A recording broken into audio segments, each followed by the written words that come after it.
Here is sticking up. All right.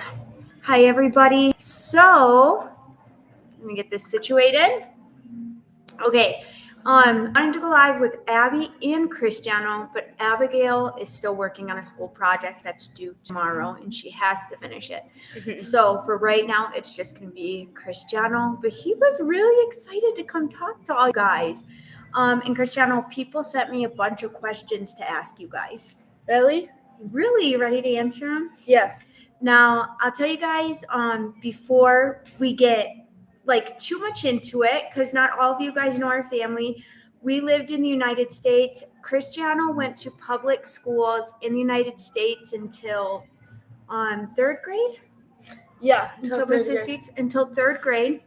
And then when we moved to Mexico, Cristiano would have been going into fourth, and he didn't know any Spanish, nothing. So he went into the Rancho school, and they only spoke Spanish, and he didn't know Spanish. So he's going to kind of tell you how that felt from his perspective, because it's different as a mom compared to a kid. If you hear loud music, our neighbor is having a party all of December. Do they fiesta here a lot? Yeah. And buddy, these are all the people saying hi to you. Oh, hi. Do you have your glasses? I can go get them for you. I can see it really good right now. They say, hi you two, hola Cristiano, the horse rider. You guys, Cristiano loves horseback riding. And he's so sweet. When he rides the horse, I hear him the whole time talking to the horse. Evening from mid-Michigan. Oh, they're from Michigan. Someone's from Los Angeles. It's just really hard to read, you guys, because the print's so tiny. Aaron, how did you get the names of the kids from family members? Well, I made a deal with my husband that if I had girls, I got to name the girls, and he got to name the boys. And we only had one boy. He wanted to name you Santiago. Oh, you watching the soccer game? Oh, have you been watching this? Who are you? Chivas or Americanas? Chivas? Hi, Cristiano, Aaron. Hi. And Cristiano can also answer you guys in Spanish, because his Spanish is really well. I would say Cristiano can pronounce things better than the girls. The girls kind of talk like rapido, and Cristiano takes his time and pronounces. I'm fluent in Spanish. I learned within the first year. Did I? No. Hello, Cristiano. Hi. Aww. From someone from Toronto, Canada. Ooh, nice. Todos somos Chivas. Yeah, Chivas. All right, I think I hear Abby coming back, but I'm not sure if she still has more to do on her project or not. So, Boo Boo, I'm going to read you. His name's Cristiano, but we call him Boo Boo since he's a baby. I'm going to read you some of the questions people had for you. Okay. Well, I'm going to be reading through the comments a little bit. All right, let me Hola. You read through the comments, and I'm going to get to the questions people had for you. Here's one. I love the thumbnail from the cowboy boots. Oh, thank you. Hello from Los Angeles. Oh, that's where your dad is from, huh? Oh, really? Okay, you ready? So I have my phone here, and I'm gonna read the questions that you guys put onto our YouTube when I put it on the community page. So someone said, how hard or easy was it to learn Spanish there in school? Pretty hard. I at least had some friend and a teacher help me with stuff. Do you remember the first year of being in school? Do you feel like you learned more in class or when you were playing with your friends? Oh, yeah, definitely playing with my friends. Playing with your friends? Yeah. And then another question was, were people nice to you when you first came to school because you were different? Number one, you're kind of white like mommy, Yeah. but also you didn't speak Spanish. So did you get bullied or were people nice to you? Yeah, people were nice. People were nice. Cristiano is one of the most popular kids in our ranch. Even Abby's friends go by and they're like, Cristiano. And, they give him the cool high fives. And Abby's always like, how do they know him? You're a pretty cool kid, aren't you? It's because you're like your dad. Okay. Does it ever get frustrating having to translate or having to do something extra for your mom? Oh, yes. Does it get frustrating? Yes. I feel like, though, you're nicer about it than your sisters. Oh, yes, I am. But it gets frustrating. Yeah, definitely. It gets really frustrating. Is it frustrating because I can't understand or because you have to do both, like understand and speak back to them? Yes.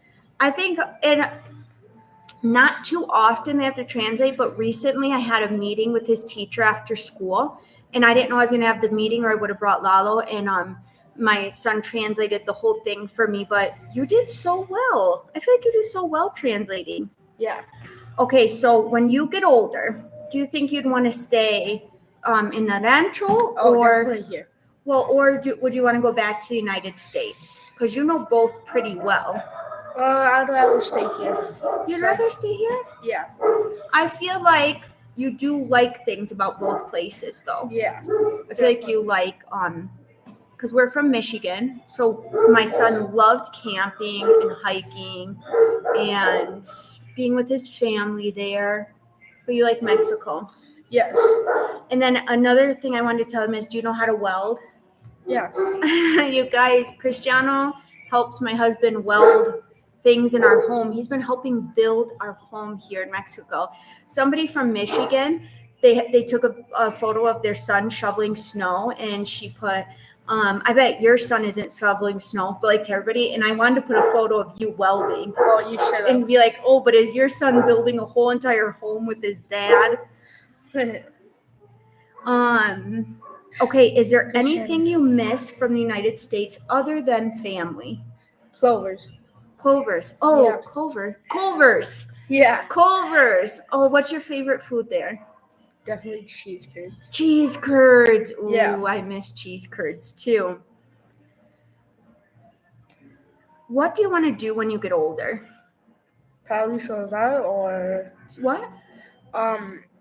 Weld or probably be a horse trainer. One of those. What'd you say first though? Was it in Spanish? Soldado. Oh, look at yes. Maria. Thank you so much. Tell her thank you. I like the emojis they send. Those are my favorite part. Send the money right here. 1999. She said only for your mom. Just kidding. Okay, can you read this one? It says, saludas valiente, Mexican con permiso, mama, pero vive en Mexico. Oh, I can't read the rest of that. Wait, where is it? Where is it? Hold on. You got to go down a little bit. Oh, okay. Okay, Cristiano. What? Probably Los Fiestas. Los Fiestas. Yeah. Those are the worst for me. Oh my goodness. Him and Abigail love to fiesta. It's just in them, you guys. All right, let's find another one.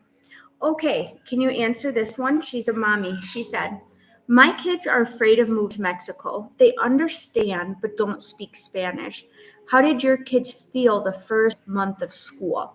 So when you think about the first time you went to school, do you remember feeling afraid, or did you feel like I would rather be back in the States, or did you feel like, what did you feel? A little bit of both, honestly. I felt a little bit scared and I wanted to get back in the States. Just still homeschooling, honestly. And then after time, did it feel better? Yeah. How long? I asked Abby, and Abby said she thinks it took her about 2 years to feel comfortable. How long did it take you, do you think? Probably like 1 year just to feel a bit comfortable. I think it took you 1 year. I think you adapted faster because you'd go to the campo and play with your friends and stuff. Yeah. Abby is not as social as Cristiano is. Yeah. So, all right, let me go down real quick. How long? Okay, so this is from Little Blue House Farm in Mexico. How long did it take you to get used to Mexico? My 11-year-old wants to go back to the States. Oh, and you're 11, buddy. Yeah. And we just answered that. He said Abigail answered different. When I asked her earlier today, she said about 2 years. And it took Cristiano about a year. Yeah, definitely. But I also think it depends on where you live in Mexico and how your rancho is set up. We're really blessed. Like, all the kids get along really well here, and he has a really good class. Cristiano, you are a wonderful brother. Great to your sisters and your parents. Aw, he is the sweetest boy, and one day he's going to be the best husband in the world. Mucho mejor en Mexico. So let me get to a couple more questions really quick. Okay, I'll keep reading through the comments. Cristiano was nervous to go live, and now he's excited. He's trying to read through everybody's comments. Oops, okay, let me find where we're at. Oh, someone said 19. Oh, Yvonne Elizabeth. Thank you so much. And look at, you can give her a little heart. There you go. Don't blow it. Don't blow it. Hello from Arizona. Happy holidays. Love your channel. Your kids are awesome and so respectful. Remember when you went to visit Arizona? Oh, yeah. I really wanted to visit Arizona. You loved it. He loved Arizona. And thank you so much. Hello from San Antonio, Texas. Nice to see Cristiano is on live. Who's your favorite sister? Abby, probably. Abby? I'm shocked. Maybe Annabelle. Well, really not Penelope. See the baby. And Cristiano's terrified of Annabelle. Yeah. And he is like 100 times bigger than her. Cristiano's as tall as me. She's scary because she's tiny. She's tiny. She's like a mean little mouse. She's just a rooster.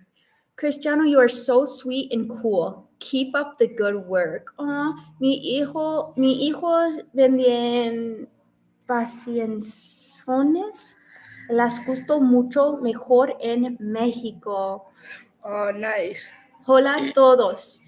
Hola, Aaron and family. Love watching you guys. Such a beautiful family. Thank you so much. Scottsdale, Arizona. My aunt's from Surprise. So I wonder how close you are to Surprise. That's where we went to visit, and Cristiano loved Arizona. It's good to see Cristiano because we don't get to see him much. Okay, so why didn't we see you at the parade? Did you run off with Julianne? Oh, yeah. Cristiano was so excited that Abby's friend came, and him and Julianne ran off right as soon as the truck was done, and they ran off. They ran to the ranch somewhere. I don't know where. Oh, thank you. Oh, thank you so much. Oh, look at the emoji. But listen, all the money that they're giving me is mine. No. Yeah, maybe towards your horse lessons. I think that would be a great idea because Cristiano loves horses, you guys. Or maybe towards my motorcycle. No, you can't have a motorcycle. La moto está más peligroso. Sí. No. How awesome that you. Evan Elizabeth. Okay, look at the emoji. That's how you are in your seat right now. It's so cute. That's how you're singing. Everybody's so excited to see you, buddy, and you were nervous.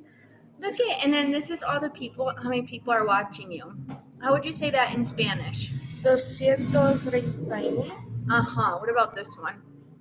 700. That one's a harder one. Yeah, because it sounds like 6. Cristiano definitely needs a horse. I'm with you on this one, Cristiano. I think Cristiano, I would get a horse because he takes care of the animals really well. And he's big enough that he could handle a horse if he wanted to go to the backyard and take his horse out. But a lot of his friends have horses, and after school, they just take them out and go for rides, and he would love to be able to join them for that. So that's why we're in lessons, though, so that him and Annabelle can be comfortable, and one day you'll be able to do that. Yeah. You'll be an awesome horseman because you'll have so much experience from some of the best people. I finally caught you guys on live. Hi. Okay, Hi. the emoji from Evan Elizabeth Duke is so cute. Yes, so cute. I knew Cristiano was gonna like that. He starts smiling right when you see it. That's like me playing Minecraft. Okay, this is a good question. Maria H said, "Do you mind like when you see boys talking to your sister at the plaza? Kind of. You embarrass her, don't you?" Yes. I know you do. I've heard the stories of you embarrassing her. Cristiano, do you and your sisters put out your shoes on Dia de los Reyes to receive candy? I don't know if they do that here in the rancho. I don't think they do that here in the rancho, but I have heard of that. Cristiano and your family going to enjoy to celebrate Christmas parade. Yes. Oh, yes. Get your I can't mom. wait till Christmas. Get your mom to do an Airbnb, and I'll come visit and spoil you and your sisters. Yes. It was my first trip to Mexico. My kids want to do that so bad. The only reason we wouldn't open, I would love to open an Airbnb. If we had something out in Ocotlán, I couldn't do it in the rancho because the rancho is such a tight knit family. Like everybody is family. I don't think they would be okay with it. They might be weird about it.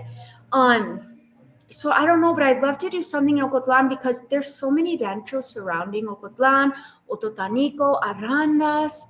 Those would be cool places to visit.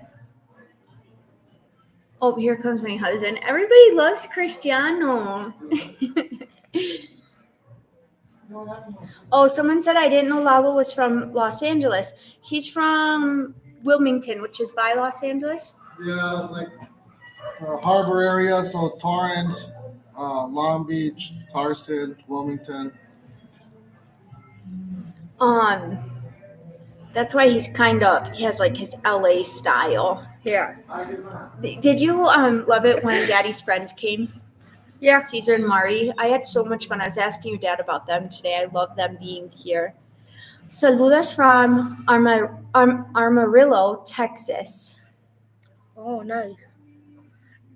When you guys go to Ocotlan, those cactus-looking plants, are they pineapples? Oh, no. No. You can tell them what they are.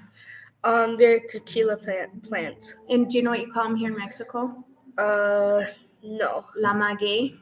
Oh, I forgot about that one. How could you forget to call them that? Or do you guys call them something else? No, we just call them tequila plants, honestly. And then, hello from Inglewood. Really? Wow, thank you. Oh, and actually, we live in the state of Jalisco, and those tequila plants only grow in Jalisco, right? I believe so. I'm not certain. It's like the soil of it. Yeah. Agave. Uh-huh. See, is agave and maguey the same? Yeah, it's the same thing. Oh, so why do they call it two different things? I think it's the process. Oh, okay. But I don't know. It might be two different plants. I'm not sure. I know they have them planted all over the place, and some people call it maguey, and some people call it agave. Cristiano's getting tired. He stayed out so late last night, and then he got up so early to go to the tianguis with his grandma because his grandma pays him to go there, and he acts like he's so tired, but I know they just sit and eat tacos and enjoy their life together. Mm-hmm. Dude, there's such good tacos over there. Is there? Yes. What's your favorite thing to eat there? Probably tacos. We every time we go there, we're right next to a taco stand. Do you guys walk around and look at anything? Yeah. Or do you get Dory Locos? No, there's not really Dory Locos over there, honestly. I haven't seen any, barely. I know there is huge Dory Loco stands there. I know for a fact. Really? Told you. Wow. I normally see a bunch of them there. Told you there hasn't been any, honestly. They've been over in like downtown a lot. Yeah. Are the kids still in school or are they out for the holidays? No, they're still in school. They don't get out until like a couple of days before Christmas, and then it's like the 2 weeks after that. No, my teacher said 4 days. Yeah. The 17th. So how until the 17th? 4 days. 13, 14, 15, 16, 17. Yeah, 4 more days. Erin, you're beautiful. Oh, thank you so much. Mexico reminds me of the 60s and 70s in the US. So much better back then. 100%. I feel like my kids got to grow up the way I got to grow up. Yes, I agree. That's how the ranch feels. So that was a big difference. When we lived in the United States, did you like the school compared to your school here? Because you know the difference between the two. Yes, I did not like it. I did not like any of the ones in Michigan. They're too long, honestly. But what do you like about it here? Oh, that's only 4 hours. That's it. Well, I mean, you gotta remember the play areas that they had. Oh yeah, play areas. Dia de los Niños, everything. He's still talking about Mexico. Well, I don't really care. Dia de los Niños, they go all out, don't they? Yes. Dude, they go all out. Hola, beautiful family. Every time you guys go and eat tacos, it makes me hungry. Yes, every time we smell it in the ranch, we're like, especially in the mornings, everybody's making breakfast, and when you're walking to get your food or walking your kids to school, you can smell every meal that's being made in the house. The other day, I went to Tia Maria's house. She's our next door neighbor, and I walked in, and I was like, "What is that smell?" And she's like, "Oh, I make chilaquiles," and I just wanted to go smell it, and she made me a fresh plate. Whew, they were so good, you guys, so good.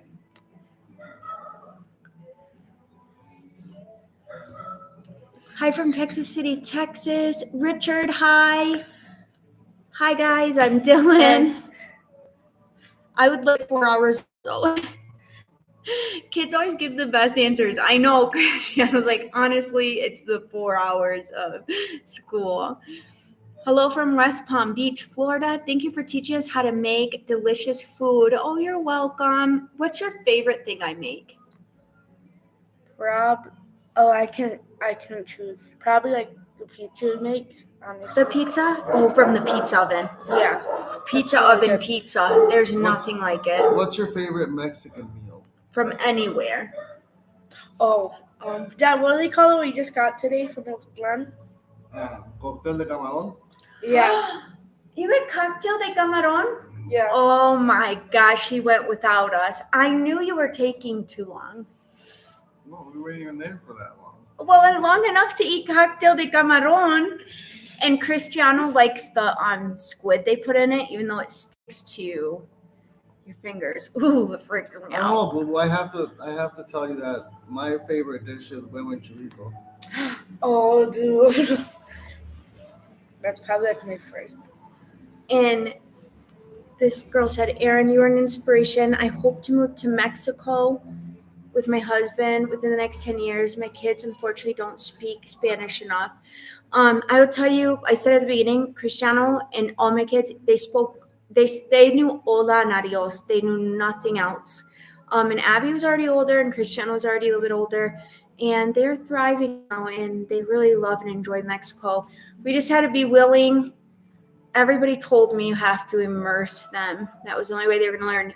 But my biggest push was that when Cristiano and Abby and all my kids were older, I wanted them to be able to go to Mexico and live there without needing me or my husband to go with them. I wanted them to have that freedom of their family. I'm making carne con chile verde. It's your recipe. Oh, thank you. What's cocktail de camarón? Cóctel de camarón. Well, I get cóctel de camarón y pulpo, and so does Cristiano. Yeah, really good. It's a shrimp cocktail. Gaza. Hello from Andares. Here on vacation for a week. Keep the great videos coming. You and Lalo are providing the best life to your kids. A most authentic and genuine one. Thank you. Oh, that's funny that the guys secretly ate shrimp cocktails. And we didn't secretly eat them. Secretly. No, listen to me. My mom said she was hungry, and she goes, "Can we stop here?" Because she wanted to go into downtown Ocotlán to get Chinese food, but I knew like it was gonna be packed. I was like, "All right, well, we could just stop here and get, whatever it is you want." Do you all have dual citizenship? I'm going to start working on that for my kids. Dual citizenship is easy to get if somebody was born in Mexico. So my husband was born here and he already had a citizenship. So my kids Do you all automatically have- got it, but it was a process. You can keep reading, honey. Do you have all? Where are your Have- glasses at? I know he needs his glasses. I know I can see. I just can't pronounce that last word. Oh, right here. Zapopan. Zapopan, yes, that's like 40 minutes away from We here. were just there, weren't we? Yeah. Hello, Aaron and Lalo from Cold, Michigan. Tried to meet up with you when you were here. We are going to Mexico in early 2025. Oh my gosh, have fun. What part of Mexico are you going to be in? I'm in the process of trying to get my Mexican citizenship. Oh, good. I hope you get it. I'm going to be praying you do. Hola, Aaron and Cristiano. I love your channel and content. You're a beautiful family. I'm watching from Florida. Oh, really? Florida is beautiful. Your cousins are in Florida. Boo-boo. Wait, I can't remember what state you live in, honestly. Little Blue from, I don't remember what state in Florida. No, the state is Florida. I don't remember what city though. Little Blue House Farm in Mexico. I just made it to your live. Just came from Guadalajara. Hi from Oxnard, California. Love you all. Hi from Texas. Love watching you, Cristiano. Okay, I'm gonna get Oh, back thank to you. some of these questions really quick. Let's see. There's a lot of good one. Do you feel more like an American or a Mexican? Mexican. Mexican. Do you really? Mhm. Me too. I do. Cristiano, we heard that you were doing great in school. What is your favorite subject? Maybe math. Math? Yeah, your teacher said you were really good at math. Mexico is very religious, but judging, just curious. We don't go to the Catholic church. We are Christian. We don't go to the Catholic church here, but I love how the ranch brings God into everything. I absolutely love it. Do Yeah. you plan to stay in Mexico or move to the USA? Do you like school? Are you planning on college? My son is figuring out what he wants to do after high school. So I have something to say about that. I think Mexico makes it easier on the kids going to school because right from middle school you go into like a trade school.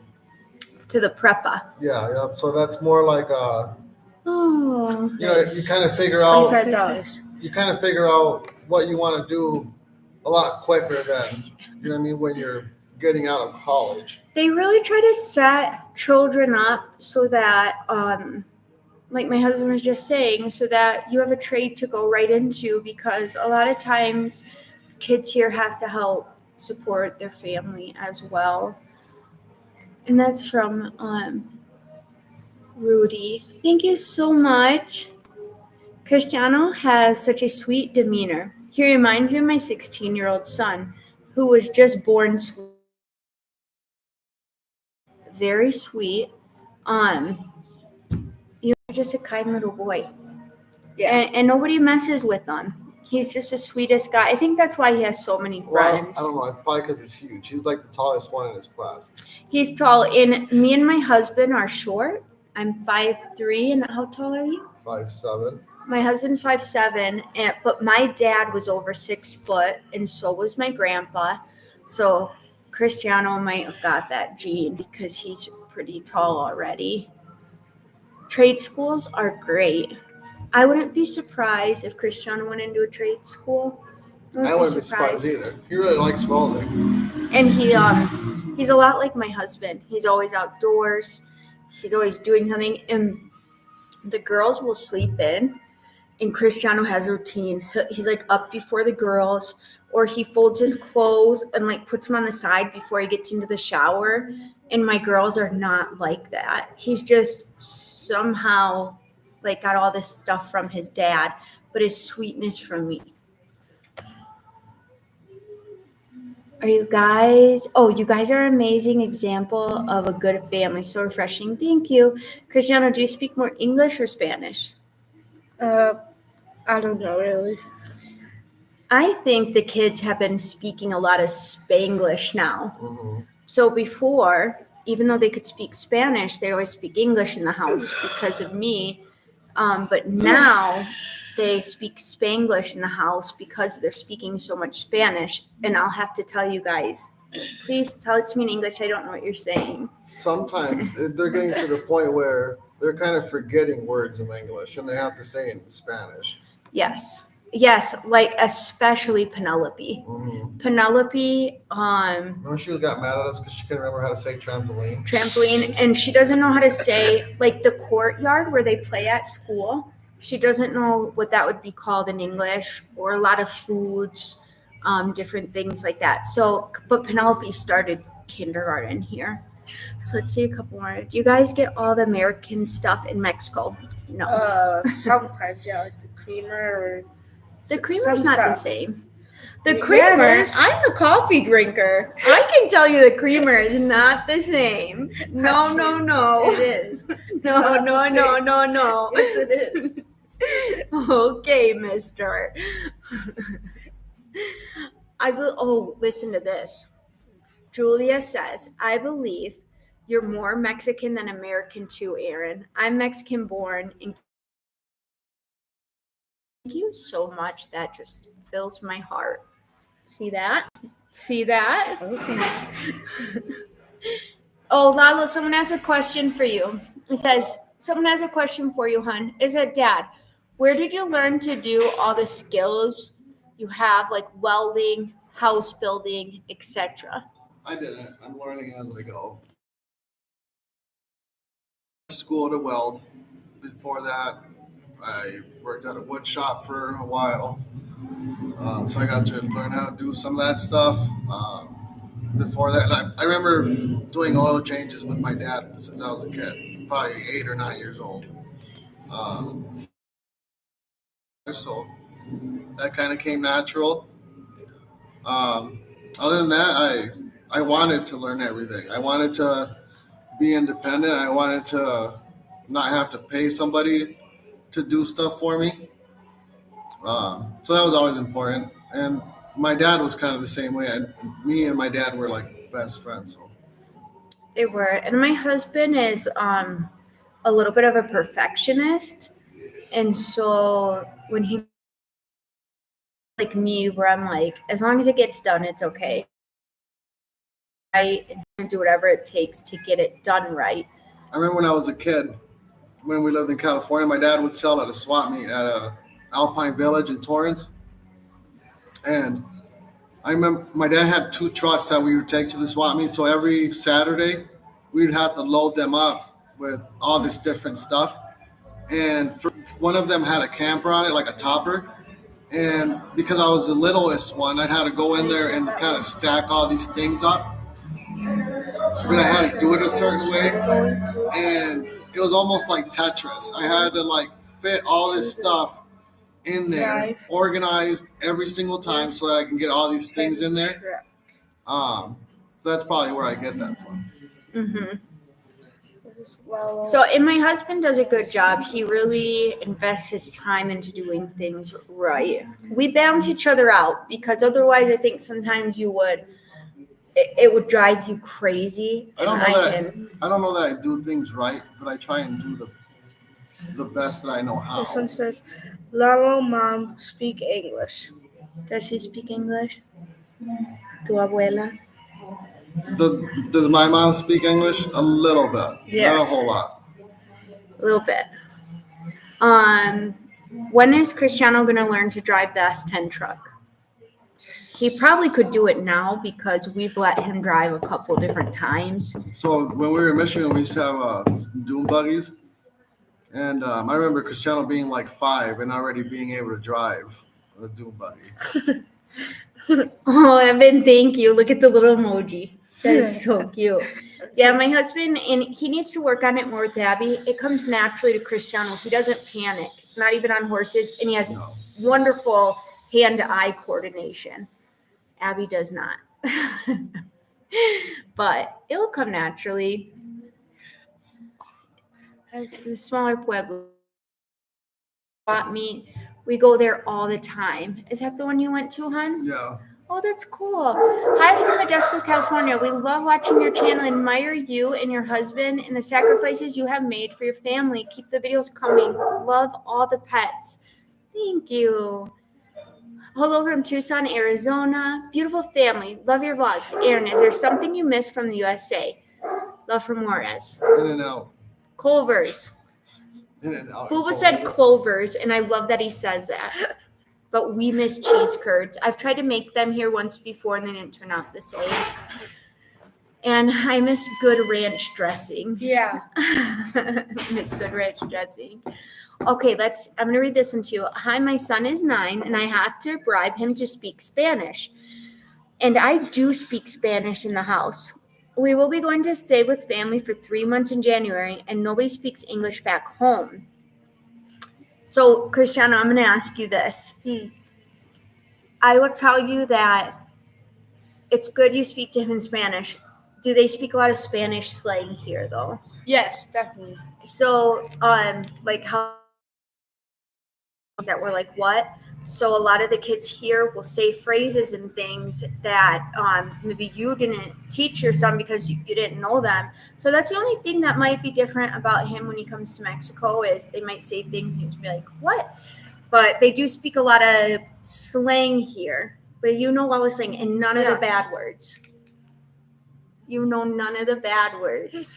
Buddy, you don't. Have you ever visited Pennsylvania? No, I have not. I would love to, though. Alpineville swap meet shuts down permanently last year. Oh, that's too bad. Aww. Beautiful family. Always looking forward to your videos. Much love from Arizona. I admire your family and your cooking videos. Thank you. You guys, Cristiano loves to cook. Yes. He's a better cook than my girls. And he's a really hard worker, but he loves to cook.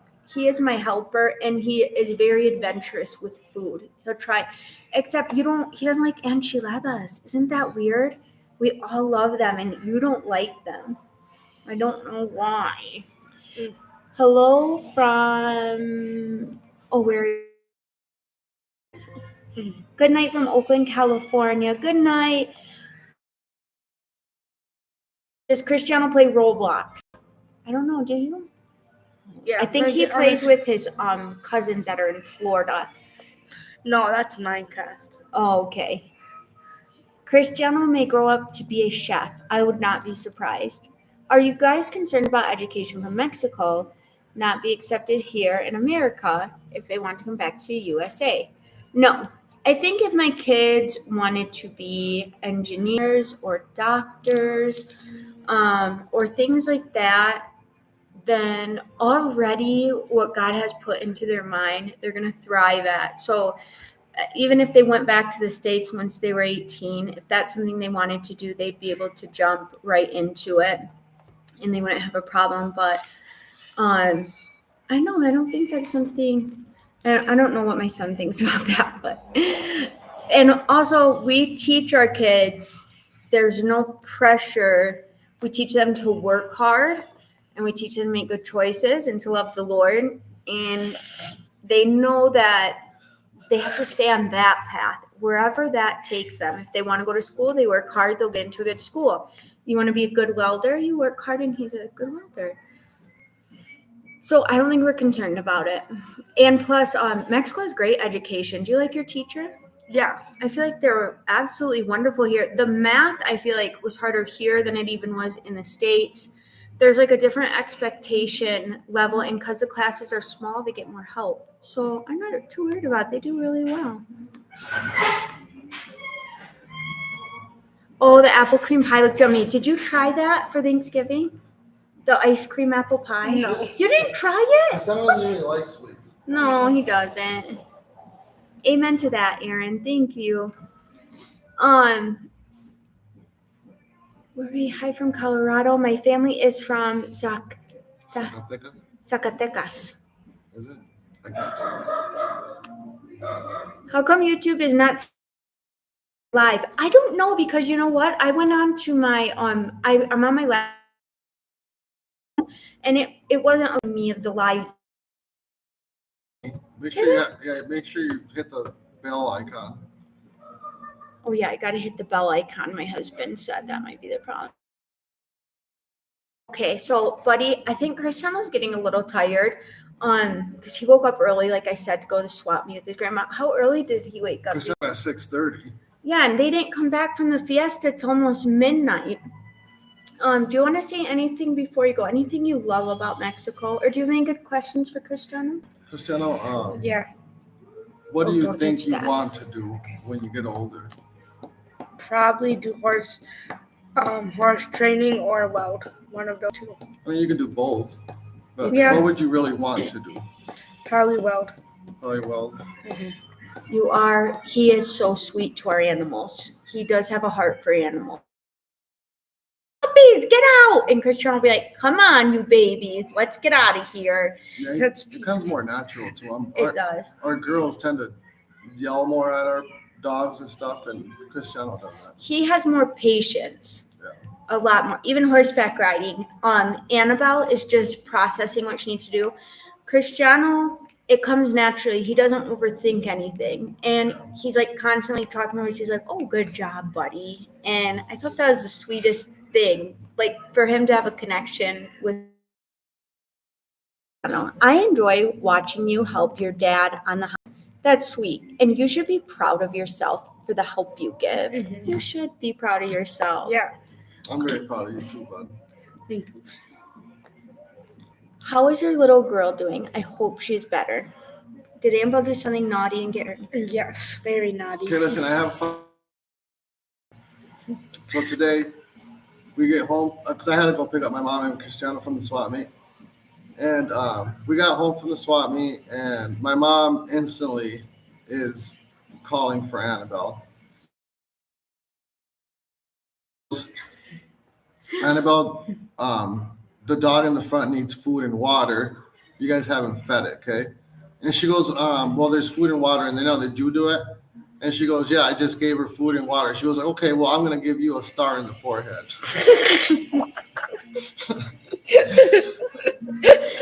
Oh, Annabelle is a little bit of a stinker, you guys. Oh, my God. And Annabelle recently the first time was when she was like 4 and she pinched her finger in the door. And then this time, and she poked the back of her throat. She will not tell us what it was. Now, Pete told us to be specific. It could have been a pen, the top of a pen. She was chewing on something and she did a cartwheel and it jabbed and she had to pull it out.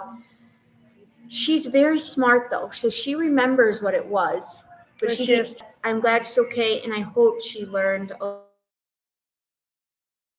easy way, or you're going to learn the hard way. And I tell them every day, don't put anything in your mouth, don't put anything in your mouth. So I was like, Annabelle, this is kind of the hard way. You can't have salsa. You got to sit in bed. You got to rest, and that's so hard for her. She does cartwheels all day long. Annabelle needs to keep her like mind occupied, or she's get into like naughty things. So like we try to, like Aaron tries to take them for a walk every day. Just to get their energy out. They're outside all the time, all day, playing all day. So it's just something that we have to work on. But yeah, and Annabelle is very, very intelligent. Yes. She's top of her class. So she has that very intelligent, but she's also very, very hyper. So, but that's not a bad thing. I feel like those things are gifts. So I don't ever try to discourage her from like all her hyper activity. I love that about her. And she's a little bit loud. Like she'll kind of raise her voice when she's talking. So I always try to tell Annabelle, those are good things. You got to use them for God's will. Maybe one day she's going to have to raise her voice for children in need, or she's going to use all of her extra energy. Maybe she'll be a doctor in a foreign country and need energy to go around. But I just want to let my kids know those aren't faults. You can use all things for God's good. So I don't ever want to discourage her from all the energy she does have. It's just sometimes I have, like today I had to sit down because she was she just kept, and I was like, God, help me to lead her. Because sometimes I take a deep breath and I just need like guidance on how to lead that type of energy.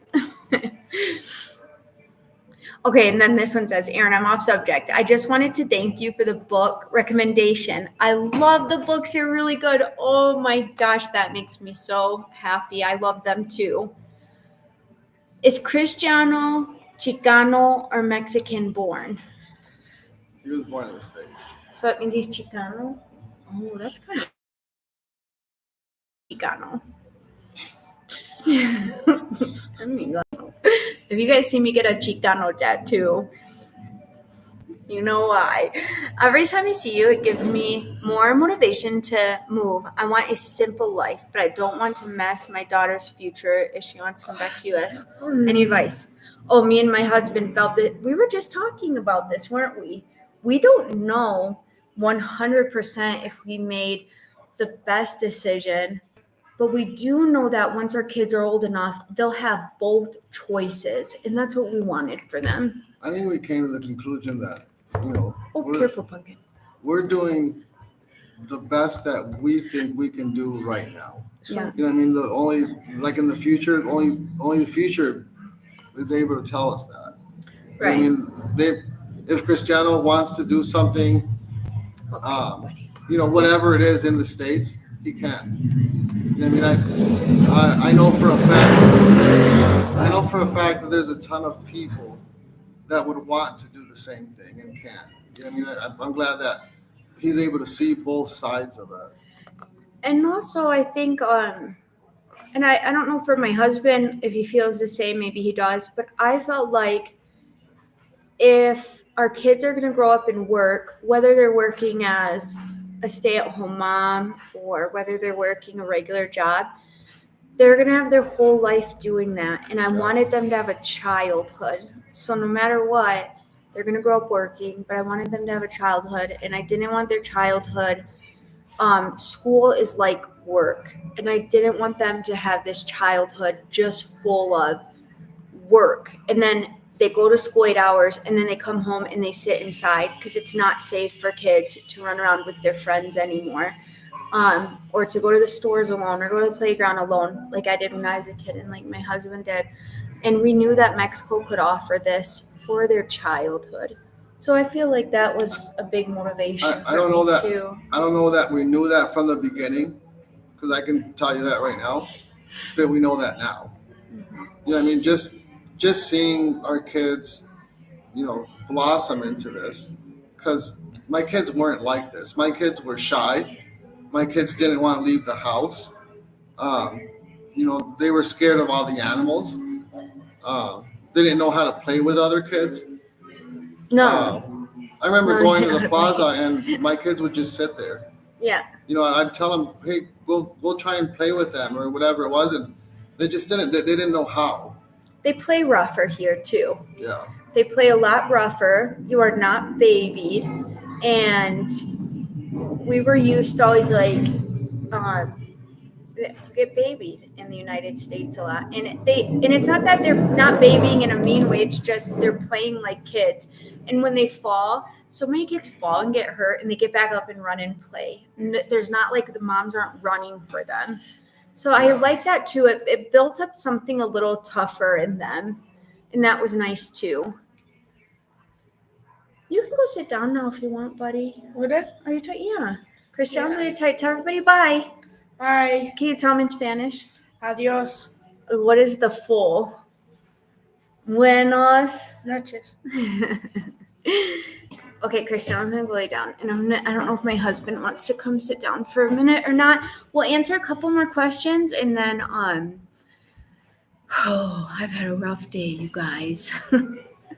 You will see Vlogmas as soon as I sit down to post it, but we were kind of looking around. We had stuff to do on Sunday, and then we've kind of been looking around for the street dog that's in the front. We've been looking for a spot for her to have her puppies, and it's just to tell you the truth, not easy. To tell you the truth, I didn't think it was going to be this hard.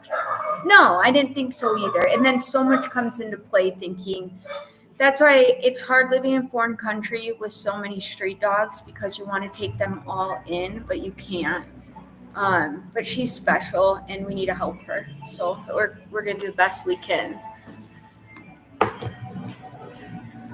Okay, you guys. So, this is a good question. I'll answer it and then I'll let my husband answer it because sometimes we have two different perspectives on this. It said, how did you deal with the lower standards of living in Mexico compared to the USA? I'll let you answer it first, actually. I don't know what that means. I don't see any lower standards. That's what I was going to say. I think it's your perspective because, for example, we can't get Amazon here. But in the States, I could. So anything I needed, I'd order it that day on Amazon. It'd be here in 2 days.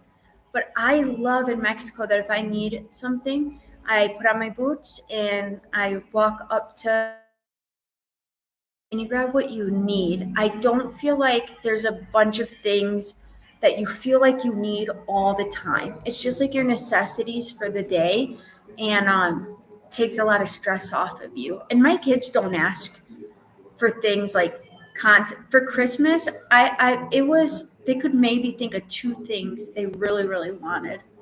They didn't have like a list. Lowering my standards would have been. I don't know. I don't know what that is. I've never been like high on the hog like that, I guess you'd call it, but I don't really know what that means. I don't know if you're talking about, the way the roads look or where we live or Oh yeah, I guess the people around or right. You could give more detail to that question because I'd like to answer it.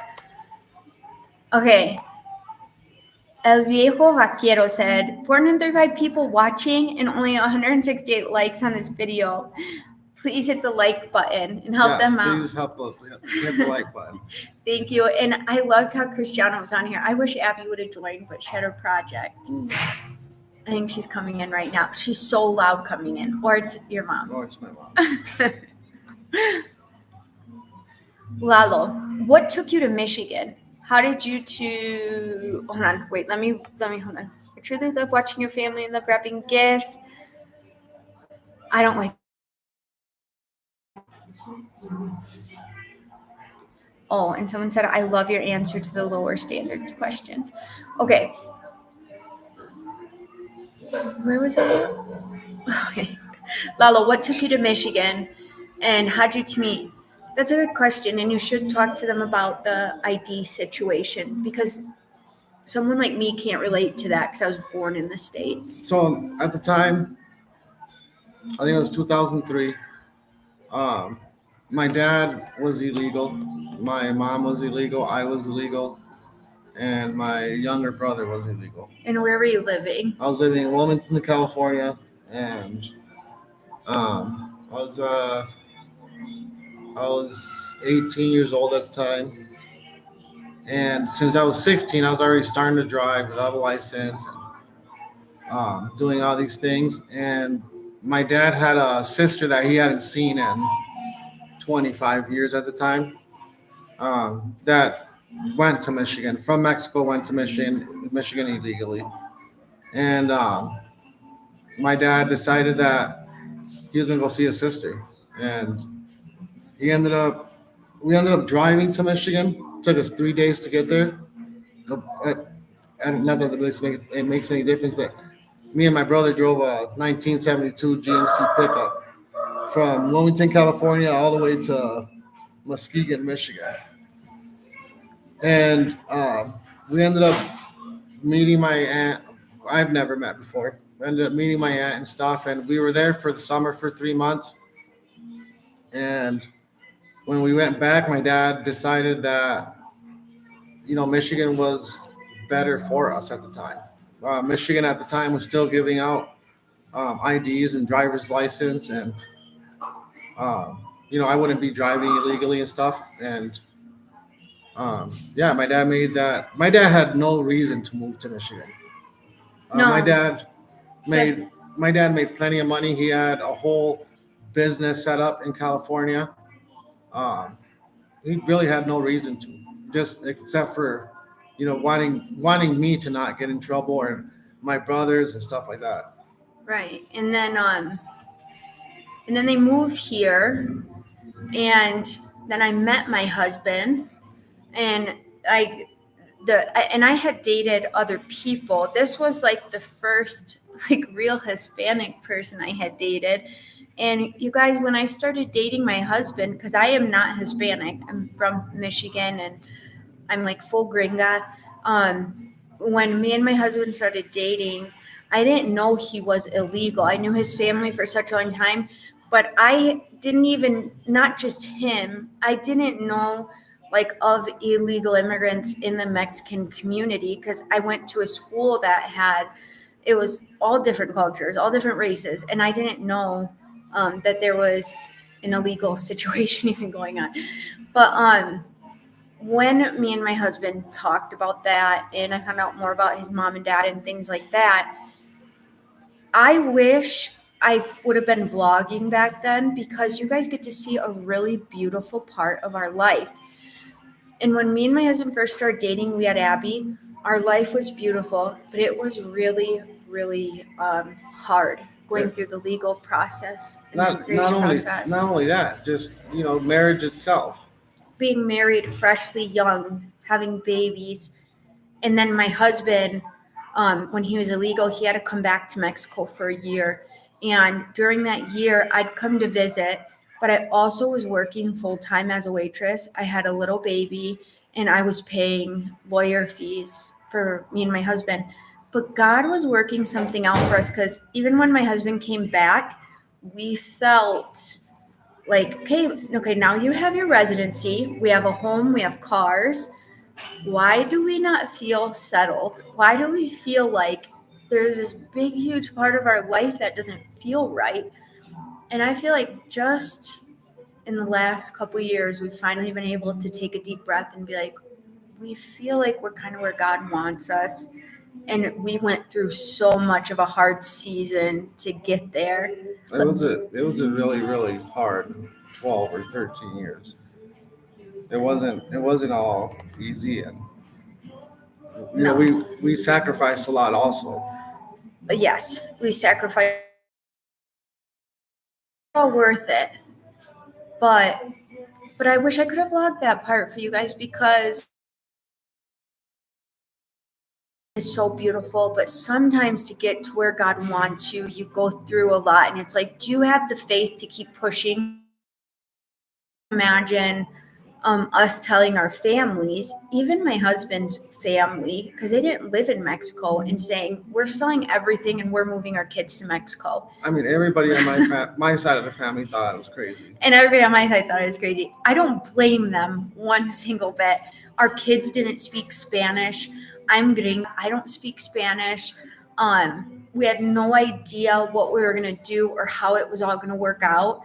And like, how crazy does that sound? And then who live here like me that are gringa, a lot of them have to be in Mexico because their husbands are illegal. They can't leave. But now it's the opposite. Like, we were here because he was illegal, but then we fell in love with Mexico, and now he has his residency and his citizenship, and we moved back to the place he was born. We're all U.S. citizens. You know what I mean? I'm a U.S. citizen. I understand that. This life for everybody, that it's the best choice for us right now. Before, it took a lot for me to get out of the American. I was very used to when I was stressed, I'd go to Target and walk around and see or get a little coffee and I'd feel better. And when I moved to Mexico, I didn't realize all the things I loved were going to stress me out because I didn't know how to do them in a routine yet. And so I had to really learn. I'm kind of stressed today. There's no Target to run to. I actually have to go for a nice walk. And then going for walks, I learn more Spanish because I'm talking to everybody outside or they invite you in for food. So that was hard, but it was like this huge blessing for the return. It was. It still is. Okay, so let me see. We have another question that I'd like to answer because I get this all the time. A lot of you newer viewers want to know what we do for a living. So I was in the States 4 months ago. I was there for a year and 4 months. My wife's a photographer. we also do content for YouTube. My wife still does photography. Um, I am currently just working on our house and kind of living off our savings, to tell you the truth. YouTube doesn't pay us a whole lot of money. We're not a big YouTube. Um, We have to budget. I really talked about this a lot, budgeting, learning how to budget here, which was hard, but also a blessing too, because everybody budgets here on the ranch. And like the Christmas fiesta last night, that's when you go out and you enjoy things, and it doesn't cost you any money. You might go get a couple taquitos, pero es vive más, está bien, todo. so before I went back to Michigan to get my welding certificate, we were homesteading. We were living off the land and our animals, and my wife was still doing photography. We were still vlogging at the time.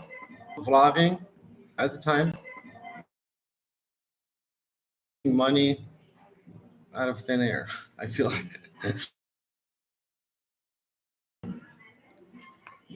Oh, you guys have some really good comments on here. Let me get back to them. A place like the rancho that you're in is by far a better place to raise children than anywhere in the USA. I would like to give you guys a little perspective on the ranch, because sometimes it's hard for me to vlog how beautiful it is, because not everybody can take out credit to buy on phones and video games and all this other stuff. Most of the children don't have those things, so they're playing or they're socializing. For example, my daughter Abigail, who's 15, when she goes to hang out with her friends, if they have a fiesta or something, looking at their cell phones, playing drinking games, they turn on music and they're dancing. Like, isn't that so crazy to think? Yeah, you're still engaged with the people that you're around. You're right. Still, you're not. No, they're dancing, and they're just having fun, and the whole community can see what's going on.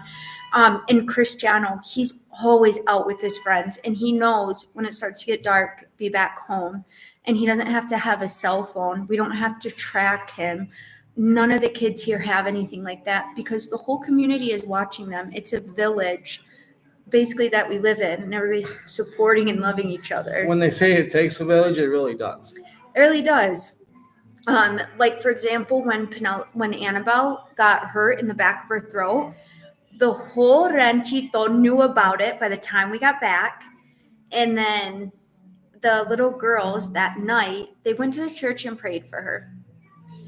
The next morning I walked. Where does that happen? The next morning I walked Penelope and Cristiano to school, and I had about 10 little girls, maybe more than that, asked me about Annabelle, and if they could come see her after school, and if she was okay. The whole ranch asked me. Couldn't go anywhere without someone asking if she was okay.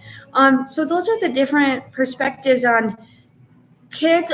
Do get into trouble because they're kids, but it's a little bit different because they're not so bored. They're not only sitting on phones scrolling after school. They're finding things to do. If they get in trouble, it's like them getting hurt because they fell out of the tree they were climbing, or they're in trouble because their soccer ball popped that they just bought. Well, the thing is, we even had to change our way of parenting.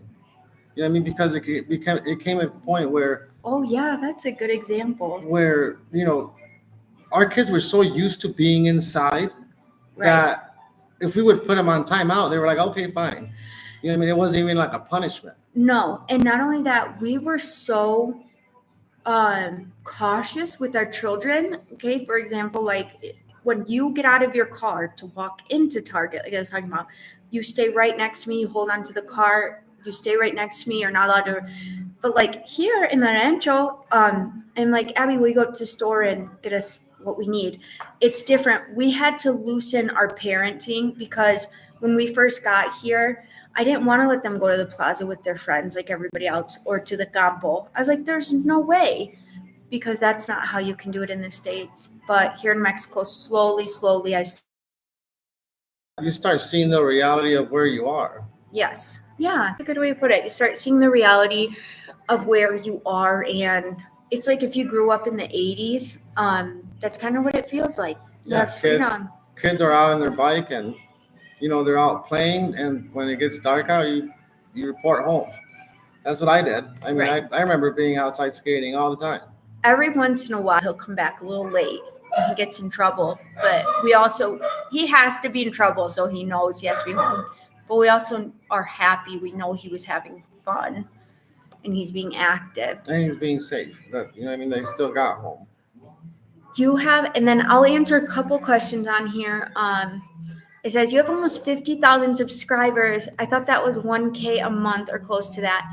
You guys, my prayer has been that we get to 100,000 subscribers, and not just that we get to 100,000 subscribers, but also that we can help 100,000 people. And when I think about that, we can help 100,000 people. And when I think about that, I homestead because I wanted to bring the light that God gave us to other people, however he wanted me to do that.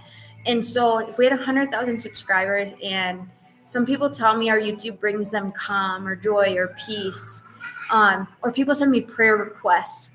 And if we can spread that to 100,000 people, that brings my heart joy, because my husband knows I love the Lord. Okay. Like that's just something about me. And when I was growing up, I always thought, man, I love the Lord so much. I love reading the Bible. I wonder why God didn't make me like a pastor.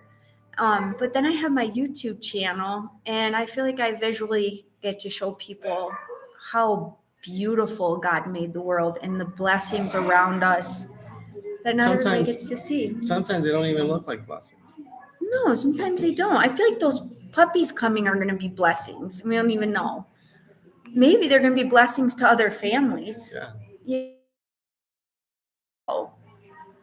And let me read a couple more. Your wife is great at punctuation of the Spanish words. Es por mí, mi esposo no sabe. Yo soy mexicana en mi corazón. I have fought the phone culture here so hard raising my son. You really have a special opportunity there. I'm a single mom, and I long for such a life like you have.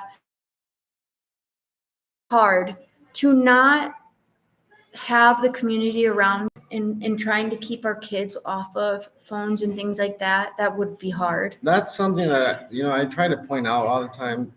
What we're talking about is our experience here, but also I know that a lot of people might not have this coming here. I was lucky enough to have all these people around me that are family, that are watching over my kids and my wife. Because when I was gone, I couldn't do anything about it. There was people here that helped her all the time. Oh my gosh, so many people. So, there was one specific mom. Her name was Lolens, or chorizo or enchiladas. And it wasn't just her cooking it. Like she wouldn't even know how hard the day was. And then I would think, oh my gosh, I gotta cook food. And then she'd bring over a thing of beans, and just like God knows. And then he puts these people in your life that know. And I'll say something else. I feel like a lot of Hispanic, especially the generation that my children are growing up in, don't know all the beautiful things they have here. For example, if you never came back, I don't think he'd ever know all of this. That's kind of what I was talking about. Me having to stay here, it was actually a year and a half. Me having to stay here for a year and a half, I remember going through such bad depression at the time because, I had a little baby. Abigail was 7 months old. I had just gotten, and all that stuff gets taken away from me. I'm in a foreign country to me because I wasn't raised here. I all of a sudden I lose it,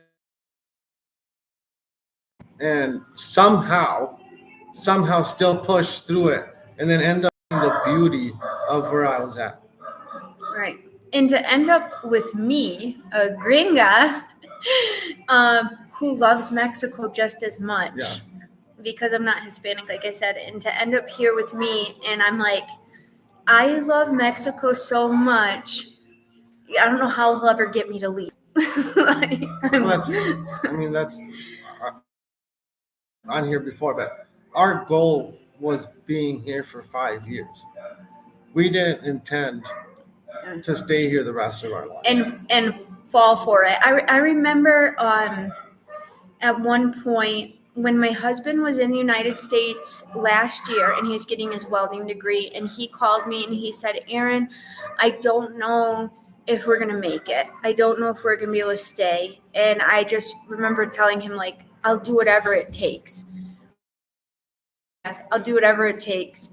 But I can't leave. I don't want to leave. I was so terrified to go back. And so many people on YouTube channel, not so many, but the couple that had been following me since I had like only 12 subscribers, every once in a while they'd be like, you haven't posted in a while. Keep going. Don't give up. I remember that. I know. And every time I see them on my YouTube, even now, I'm like, you guys really were a gift from God, because you pushed me to keep going, which gave me and my husband just enough of a step to be like, okay, we can take a deep breath. We can make it. God still has a purpose for us here. Okay, so let's get back to some more of your guys' questions. And then somebody up here mentioned California. His name was DJ. Let me go back to it. Oh, I wanted to get back to it, hon, because I felt like he was from an area you grew up in.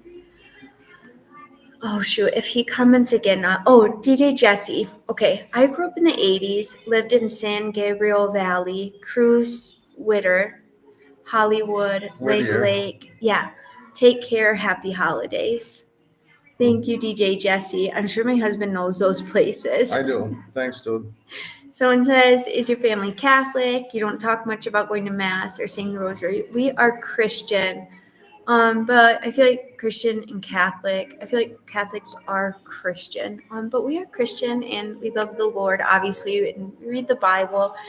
You need to write a book of your life. Both of us, or?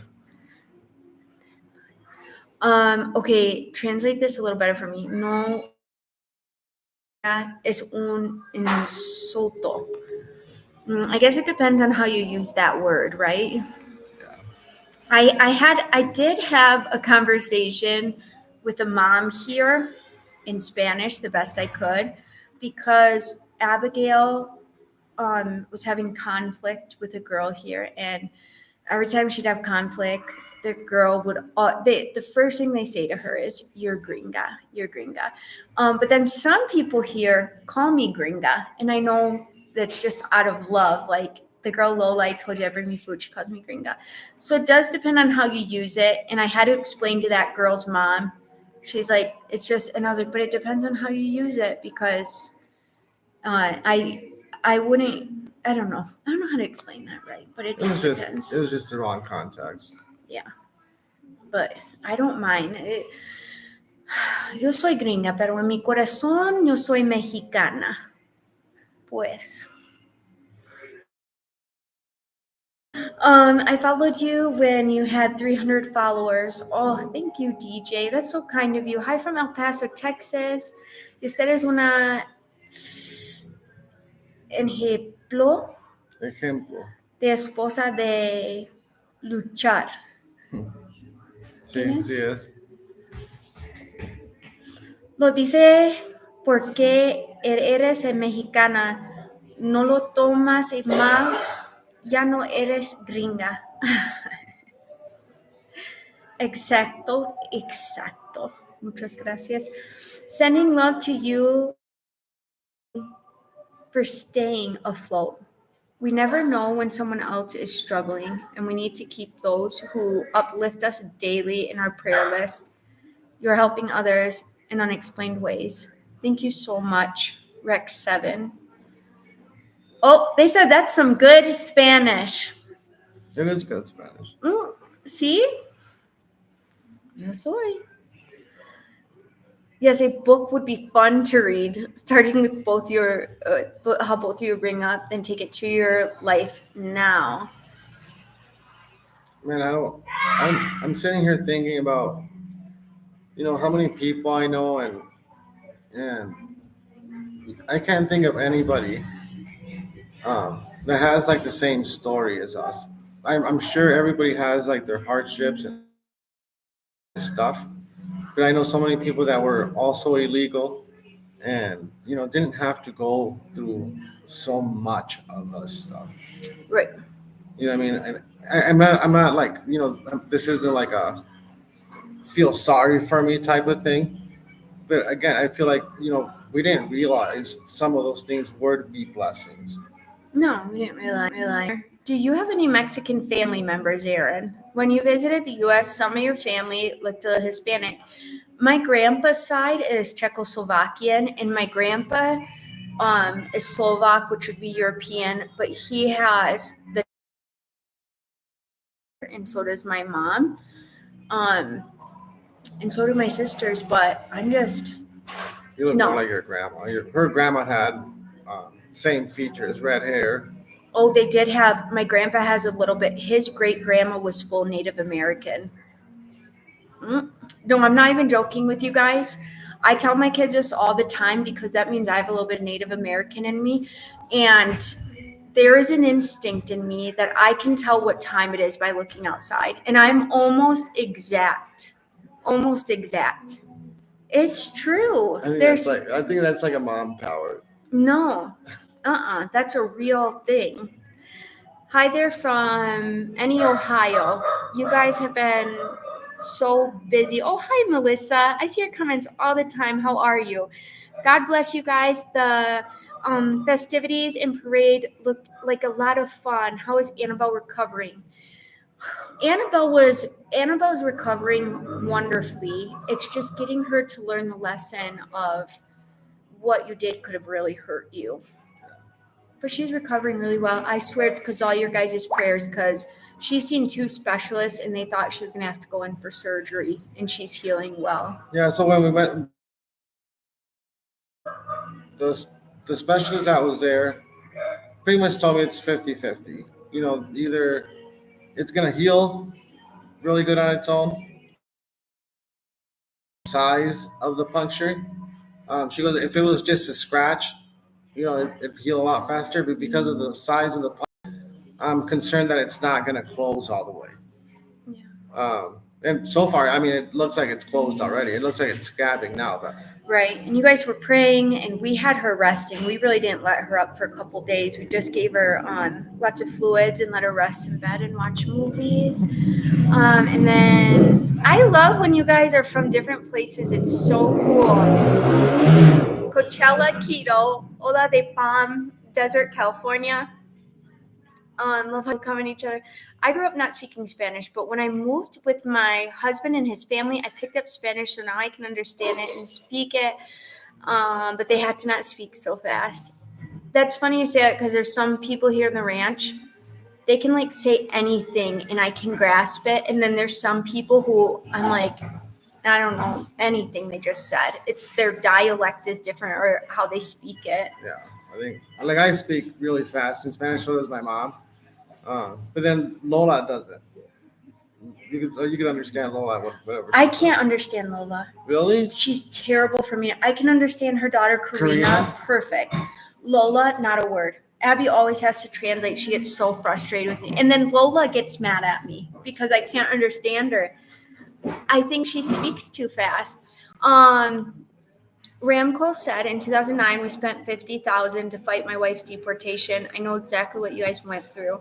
Yes, we spent an absurd amount of money. We couldn't even. We had our daughter. We were both working before he had to leave for Mexico, and we couldn't afford anything besides we were paying rent at his parents' house. We could afford to pay rent and to like eat, but we couldn't afford anything else. We had to sell our car. I would have to, when my husband was in Mexico, I lived close enough to my work that I'd have to walk to work every day, or one of my sisters would pick me up. Just because my husband could have kept it that he didn't have to get his papers, but I knew it wasn't that way, and I hated to see my husband live that way. So I will say that was nothing my husband ever pushed on me. Like, oh, we have to do this. If anything, I think you probably would have preferred to wait a little bit longer before we went through the process. But I was a little bit more like, I just want to get it done as soon as possible. And to tell you the truth, it wasn't as important to me as like feeding my family. At the time, I was only making like $9 an hour. I was working 90 something hours a week. Um, I didn't even know how we were gonna pay for a lawyer. You know what I mean? Everything went into it. Everything. We had to sell our car. I had to work because we were still paying lawyer fees when he was in Mexico for the year, because he had his first appointment in Juarez, and then a year later he had a second appointment. And during that year, I had to still work just to pay lawyer fees. Any paperwork that he had to fill out was $300 or $400. You know what I mean? And I don't even know how much money we spent. A lot, thousands and thousands and everything for years. It went into it, because even when he got his residency, next was citizenship. It was all for a good reason, though. Like, God knew. God put that in us for a reason, because it was unexplainable, and we got through it. I still couldn't tell you how we paid for all this. I have no idea. Just working. Everything went to it. That was the other thing. We did not take out loans. And we had support from our family in the sense that if one of my sisters had to watch my daughter, or my mom or my dad had to watch, they would help in that way. But nobody had extra money to give my husband. We had to pay for everything. We had to go to all the lawyer meetings. One time, you guys, you're not even going to believe this. I came to see my husband in Mexico, and his mom and dad were about to leave. So I stayed for 3 months, and I was so blessed because my best friend owns a restaurant. So she would let me go to see my husband. And then when I got back, I'd always have my job back.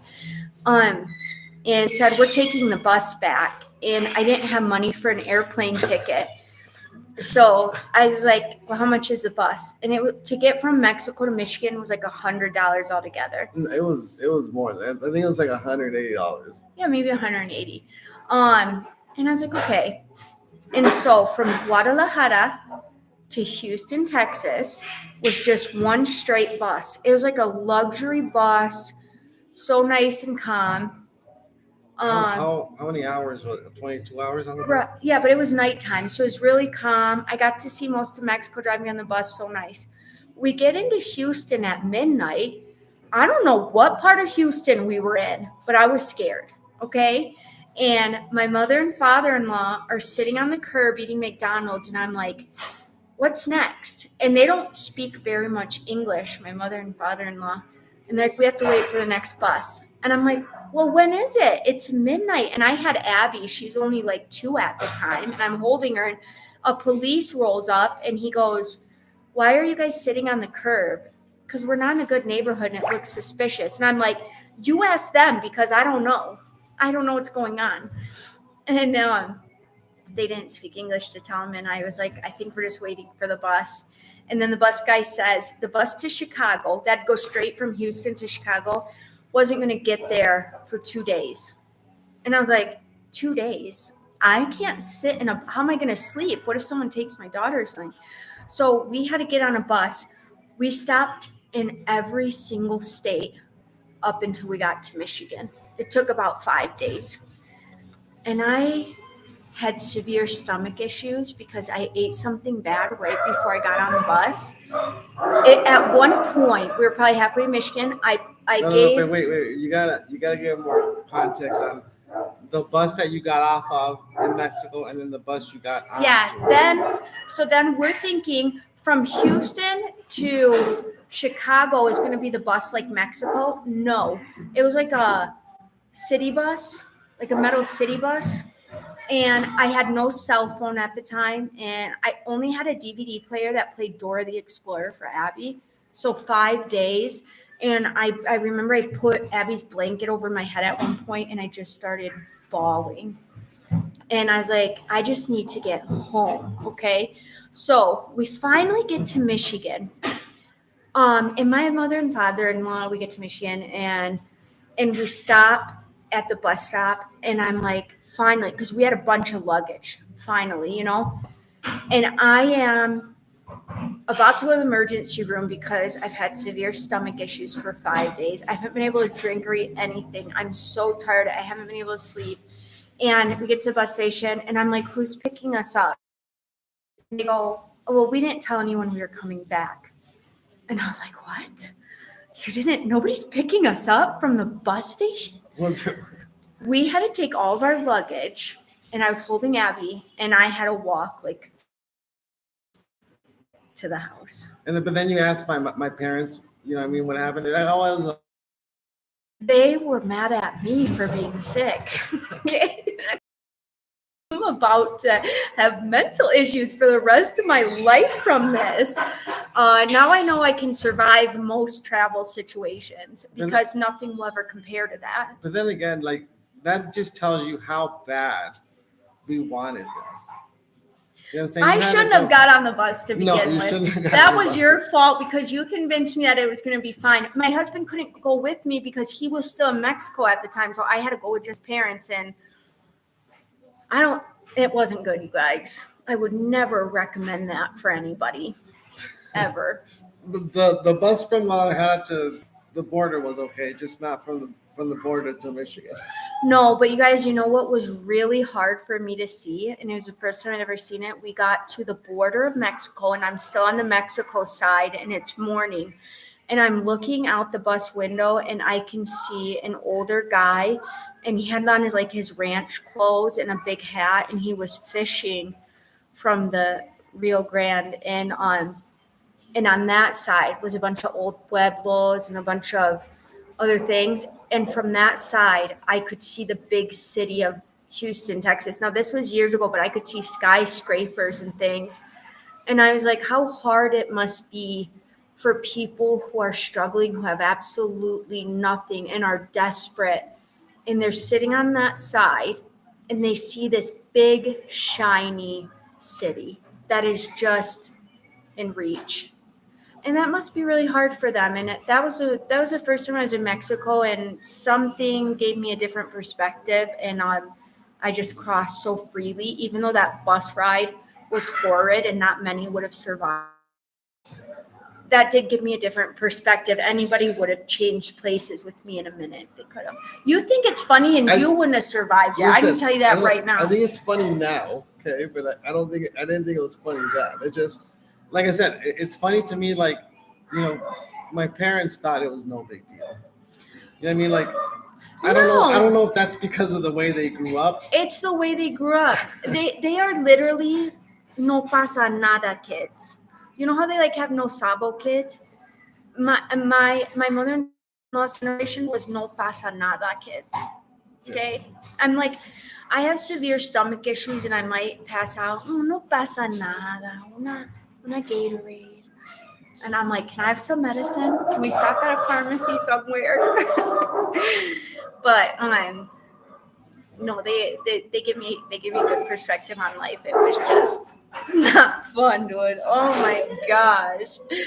Listen, I had to take the bus too from Guadalajara to Juarez. Hun, it is not the same having a little baby and a 5-day trip. I wonder if that's the difference between like our kids when we first got here, and then like the kids that were already here. Like, do you think they would have had the same? Like, our kids would have been like, man, this is miserable, and this other kids like looking out the window on the buses, like, just yeah, exactly. No, some people at the airport and they're like, I don't know how I can't travel with my kid alone. I have traveled with all 4 of my kids, even when they were little, internationally, solo, by myself. So you can do it. Do you remember driving from Michigan to down Texas? Yeah, it's miserable. That's miserable. We had our 2 big German Shepherds and all of our kids, and we thought to save money. No, it wasn't to save money. It's because our dogs couldn't travel from Chicago here to Mexico because it was winter time. Remember, they wouldn't let them in the cargo area. Right. That's the other problem, our dogs. That's why it's hard for us to adopt dogs, because we take such good care of our dogs that we know it's like adding another member to our family. So we drove 32 hours. Okay, we drove 32 hours in a Suburban. Our dogs in the car, all 4 of our kids in the car, 2 of them in car seats. We end up leaving 2 car seats at the airport because we couldn't take them with us because we had to put the dogs in the kennels. And nobody helps you at the Houston airport. I'm going to tell you that much right now. You're on your own. When you get into the airports in Mexico, everybody wants to help you, okay? They're like asking, do you want help? Do you want help? When you're in the airports in the United States, nobody wants to help you. You'll be running through the airport to get to your flight with all your luggage, and one of the workers will be in the golf carts, laughing at you, zooming by, not paying attention. And I'm like, why do you have the golf carts to fit 20 people, and either they're not being used or they go right past you with one person in the back? Why was that one person favored? And you see me running in my cowgirl boots with 4 kids and 2 dogs. The last trip, I'm running in my cowgirl boots, trying to make it to the Grand Rapids flight. And Abby's sitting there laughing, and she's like, why can't you run? And I'm like, I've had 4 children. I'm in my cowgirl boots. I'm maybe not in the best shape as you. Why can't you run? Yeah, they tease me like you do. It's terrible. Coachella Keto, thank you very much. Feliz Navidad. Thank you so much. No, you guys, we have some stories that you and even my Man, husband. I can't even believe some of them. And we've lived that. No. I will tell you guys real quick because I have to go in a minute. But when I was here with my husband, when he was an illegal immigrant and I came to visit him in Mexico, we went on this hiking trail and I love to hike. But I'm from Michigan. I don't know about snakes, alacrans, arañas. Like, I don't know about none of that. So we're on this trail and we're going, and we were on this trail for hours, finally heading back down. And I'm like, I have to go pee really bad. So I go to the side to go pee. And as I'm going pee, something pokes me so severe. I've never had a pain like that in my life. And I panic. And I take off my shoes, my socks, my pants, everything, and I throw them. And I'm like, something poked me. And I'm like jumping and running around. We never found out what it was. It was a somite. Let me know if you guys know what a somite. It's like a mini wasp. It looks like a mini black wasp. And dude, they hurt so bad. I didn't know though at the time when you go out in the desert or watch where you're sitting down for ants or anything. I had no idea. First of all, we thought this was gonna be like a, I don't know, like a normal hike, okay? Like a normal Michigan hike through the woods. Okay, this is a 6 hours. 6 hours just to just up to get to the stinking plateau. And there's no signs of where you're going. The worst part, we got back down. Now, this is in the ranch next to ours, but the ranch next to ours is how many miles away, do you think? I would say like 5. 12. No, it's more. Yeah, more than probably 12. Say it's 12 miles away, the ranch next to ours. And so at the time his sister was here, and we told his sister and his mom, and we said, because his cousin lived in this ranch, we said, when we get to the bottom, we're going to go to his cousin's house and we're going to call you guys to come pick us up. No, but it depends. So it's 12 miles because we're kind of surrounded by mountains on one side. So you'd have to drive around the mountain to get to this ranch, or you can cross the mountain to come to our ranch, which is, I don't know, probably 4 or 5 miles. Right. So his sister dropped us off in this ranch. And then we told her, okay, when we're done climbing, it'll probably be around this time.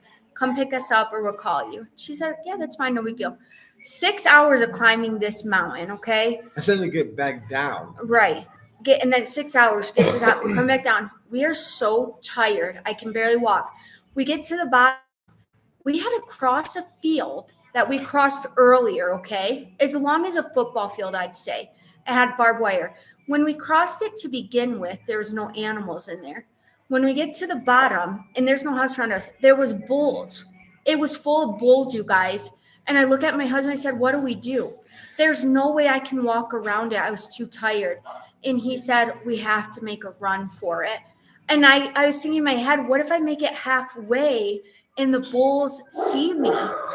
There's no way. I'm going to be like in the movies where you keep falling and you can't get up. We run. We make a run for it. And then we get on the other side and we get to his cousin's house and we call and call and call and no one answers the phone. And he's like, we're going to have to walk home. And I was like, there is no possible way I will spend the night out here. Like I said, so now we're in the next town over. So now we either have to go over the mountain to come to our town or go through the road all the way around. And if any of you live in mountain terrain, like out in Arizona or Colorado, you know hiking in Michigan is different than hiking up mountains. You just know. It's a different life. It was bad, you guys. We put ourselves in such Mexico situations is the only way I can explain it. We've learned from it. Like if I ever went hiking again, I would make sure to drive my own car, park it. Take a survival kit.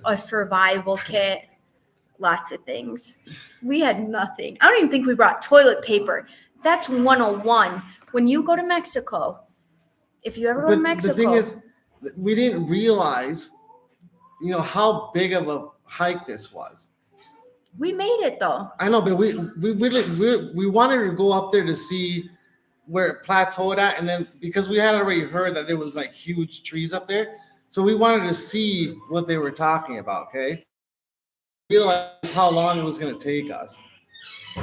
I mean, this was 12 hours later that we got home. It was cool, but I didn't enjoy it as much as I could have. Melissa M., thank you so much. And she said, thanks for the funny bedtime stories. Aaron, I hope this helps you with your no pasa nada trauma. It's funny you say it because now when people say no pasa nada, I always tell my kids, si pasa. Like, you better believe si pasa. Because that is... Look at my suegra in the back looking at me like, no pasa nada. My mom's cooking, laughing, and then saying, no pasa nada. Oh, my goodness. No, my mother-in-law will cut in line for everything. And I was like, Kelly, can't you? She's like, no, they're not going to say anything. No pasa nada. And they never say anything to her. Never. She will cut the fullest taco line you've ever seen. I won't do it. I'll sit at the table. And she will cut everybody, and she'll order her tacos, and then she'll order tacos for all her grandkids, and they don't say a word to her. But then we'll order tacos for me or Aaron. We have to go wait in line because we didn't go up there with her. Oh, someone said, I hiked Devil's Canyon, Colorado, where I live. Oh, my gosh. No pasa nada. Everyone I know that lives in Mexico has toilet paper on the seat. Please, you guys, if you ever go to visit Mexico, if you don't know Spanish, one thing you have to know is baño. Second thing you need to know, keep toilet paper with you always. Always. I don't care how beautiful the restaurant looks, how beautiful the store looks. They will never have toilet paper. And keep change on you because they're going to charge you for it. They will charge you for it. It's 5 pesos each person. Even here in the rancho, if you're at the plaza and someone has their little tienda open, 5 pesos. Yeah, to use the rest. If you didn't have it, they'd let you go in, but in the city, they won't. They'll be like, I don't know what to tell you. I don't know. I've always thought, like, sometimes I had really scary moments, and I'm like, I don't know. I just don't know. Keep toilet paper in the car, you guys, and know the word baño. ¿Dónde está la baño? And they'll tell you. Keep 5 pesos and some toilet paper. And my doctor told me that the first time I ever went to visit Mexico, because my doctor did missions trips in Mexico, and I love him so much. And he said, he was very serious. He goes, the only thing you need to know how to say when you first get there is baño. And so, sorry, there's motos going by. So Abigail's just a little baby that I can carry her in a sling. And so we get to Mexico, and I'm in the Guadalajara airport. And the first thing I always thought was, when you're in Mexico, you don't get in a car or strangers. You don't get on buses, nothing. And the airplane lands, but we're not at the airport. We're like on the runway, like on a cement driveway. And they put these stairs down, these metal stairs, these long, steep metal stairs. And people start going down the stairs. But I'm looking at the airport, and I'm like, are we walking to the airport? Yeah, so the airport's still in distance. It's like, pretty far away. Pretty far. And I don't know any Spanish except baño. It was the only thing that stuck in my head. And they cram us into a bus. I about had a heart attack. I had no idea where the bus was going. No, and nobody would tell me at the time. I had no idea. Anybody. Nope, I had no idea where the bus was going. I'm absolutely terrified. And if you've ever been to Mexico, you know the buses drive so fast and crazy. You're not sitting down. There's nowhere to grab anything. And I had a severe stomach reaction to my anxiety. And I'm thinking, what am I going to do? I think I'm being kidnapped. I have no idea where I'm going. You're holding on to this little baby. Right. What if I end up in a different city? What if they don't take me to the airport? I have no idea what's going on. And so finally they pull up to the airport, and I go in, and there's a lady there mopping. And I said, baño. And she pointed to it. So I go to the baño with Abby, and I just sit in there and pray because I have no idea where to go next. Because at the time, nothing in the Guadalajara airport was in English. And the toilet didn't have toilet paper, and it didn't have a flusher, like how you push it. Because here in Mexico, a lot of them are like the feet pedals, but they're just metal. They look like they're part of the toilet. So I don't know. I don't know if I started crying at that point or not. And I walk out, and then I get to immigration to give me their passport. And I was like, do you speak English? I have no idea where to go after this. And they're like, no. Even though I know they did now, they're like, no. So the doors open, and you can see everybody, my husband and my father-in-law, and they're so happy to see me. And I felt like I'm in Mexico. And then we go, and there's the sliding doors, and the sliding doors open, and this wave of heat hits me, and all these like beautiful smells of Mexico, and like something in my spirit was just like, oh, you didn't even know this was here. I just remember I couldn't stop looking out the window and seeing taking it all in. If you guys ever, so this is Aaron's first time here, okay? And all this stuff has already happened. We're in the car, and I remember like kind of watching my wife. Okay, I wasn't really looking at Abigail, but I was more watching her because I was more nervous that she wasn't okay. Okay, like mentally. And my wife's like looking around, and I was like, "What do you think?" And then I remember you looked at me, and you're like, "This isn't Mexico." And I was like, what? I was like, what do you mean this isn't Mexico? She goes, no. She's like, this is just, this isn't what I thought it was. And I was like, well, what do you mean? She was like, I thought it was going to be like, like, I don't know, like carriages and donkeys. Well, it is that, but it was more beautiful than that. Yeah. And then before we got to the ranch, we got into Ocotlan, and we went to the Tianguis, and it was the first time I ever had a Mexican taco.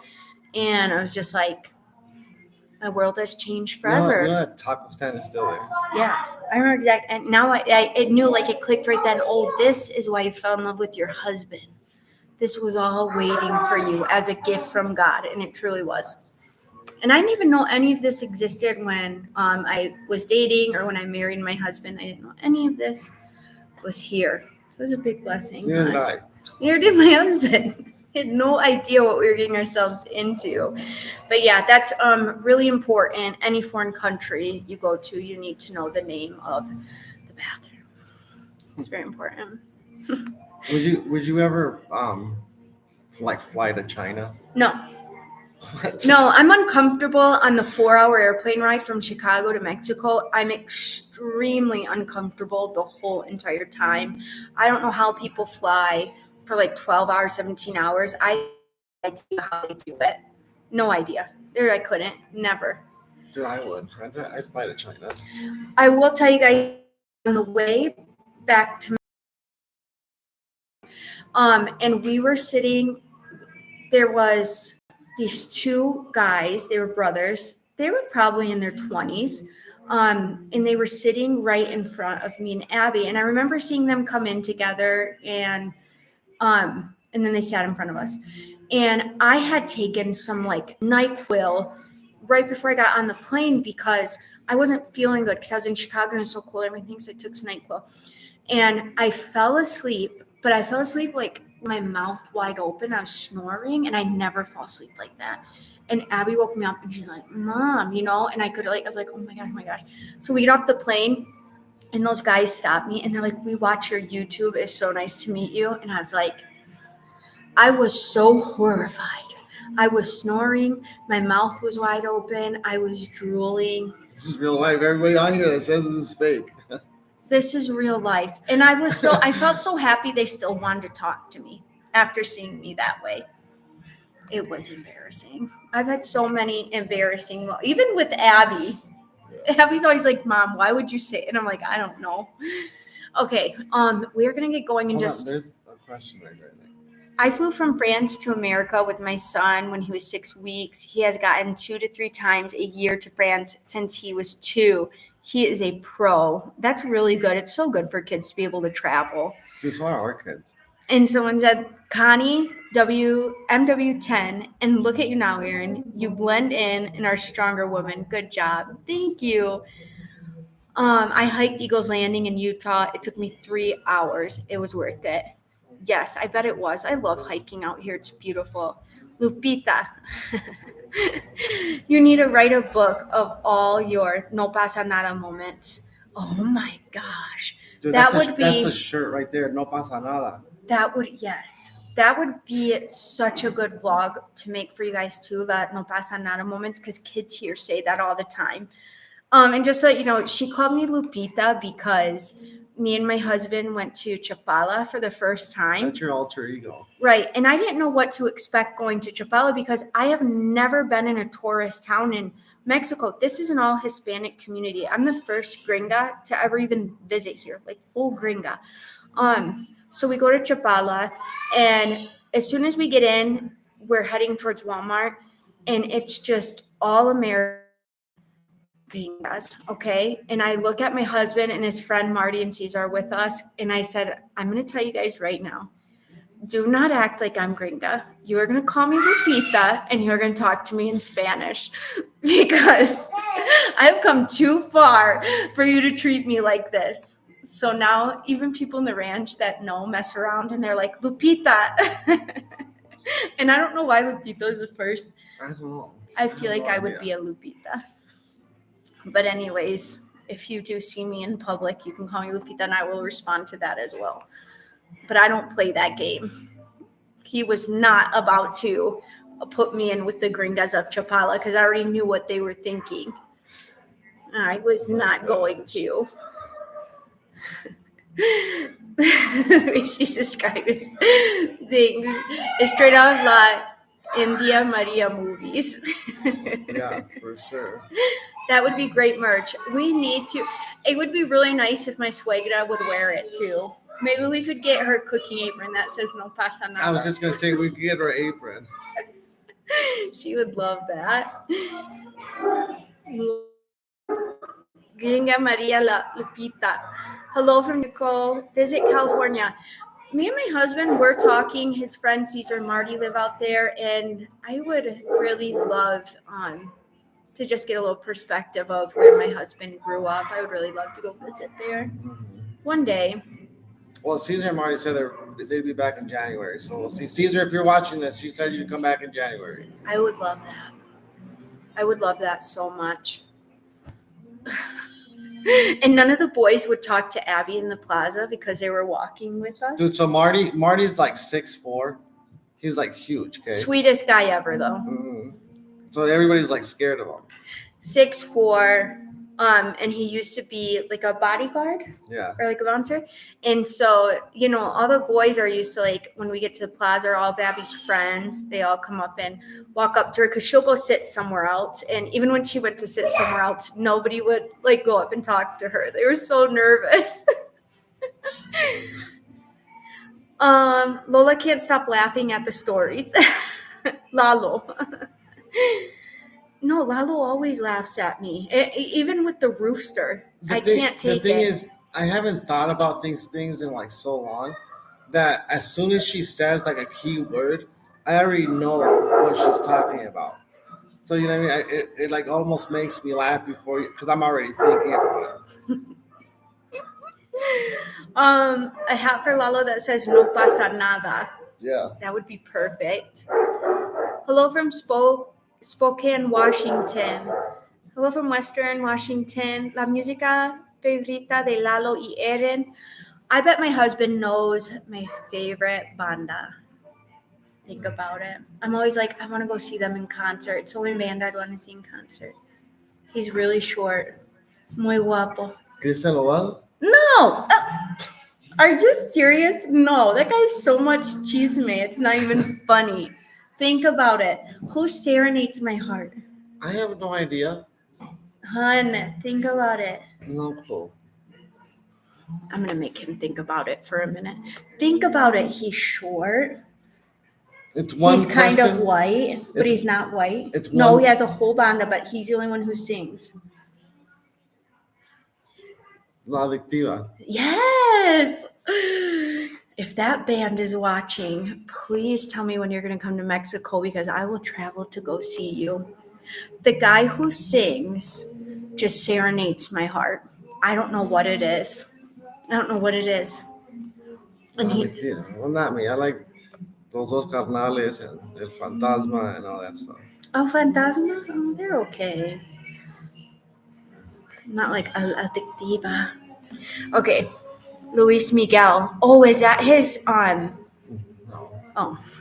That's another singer, solo singer. Do you miss Michigan and your family? My mom just sent me videos of the snow and the Christmas lights. I do miss that, and I'd always go sledding and cross-country skiing.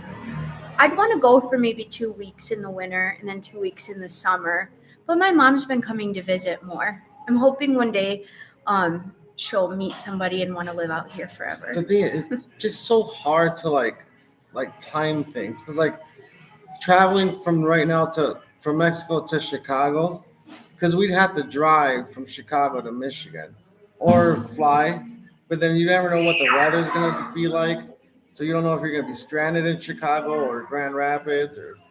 Oh, it's a lot. And our kids are so used to traveling. It's not even a lot for our kids. It's just we like it when our family comes here. It's literally one whole day of traveling.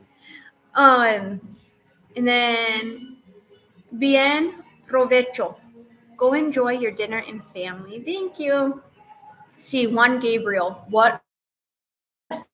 That's who it is, isn't it? Juan Gabriel? Juan Gabriel. He's my secret Sancho, you guys. Serenades my heart. And I don't know why.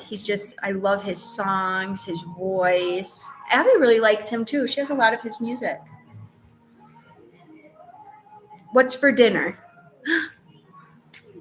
I don't know. My mom was making something. Saludas, Miresto, California. What time is it with you guys? I don't know what time is it, hon. It's almost 9. It's 8:56. Juan Gabriel is the Mexican Luther Vandross for me. Both beautiful voices. You know what though? Not a lot of the bands we like play close to us in Mexico. That you like. That Los Dos Carnales was just in Puerto Rico 2 weekends ago. Yeah. Oh yeah, and you were talking about that. That would have been fun for you to be able to go to that. But El Adictiva, I don't think they tour anywhere close to here. If they even went close to like Guadalajara, I would try to go out and see them. I think they had a show in Chicago. Yeah, even in Chicago. But to be honest with you guys, These are like big bands. no. These aren't even like we're gonna go do next month or so. These are like just things that we think about. I know Right. we don't plan on going to any of these things because we just don't have the. We've never been to a concert in our life together, No. and we've been married 15 years. So reached out to me, I would not be able to go see them. How many movies do you think we've seen together? Like at the theater? 2, maybe. No, me and my husband, if we have a date night, it's like if we have to go, like this morning we had to go drop off Abby's parade dress So this is a date night where we're doing just chores. Right, but then we're like, oh, you want to get a taco, and we stop and get a taco, and gifts are best. The tacos de vida were fun. The tacos de vida. I don't know how to explain it. that. I don't know how to explain it. I don't know how to explain it. Aaron, why?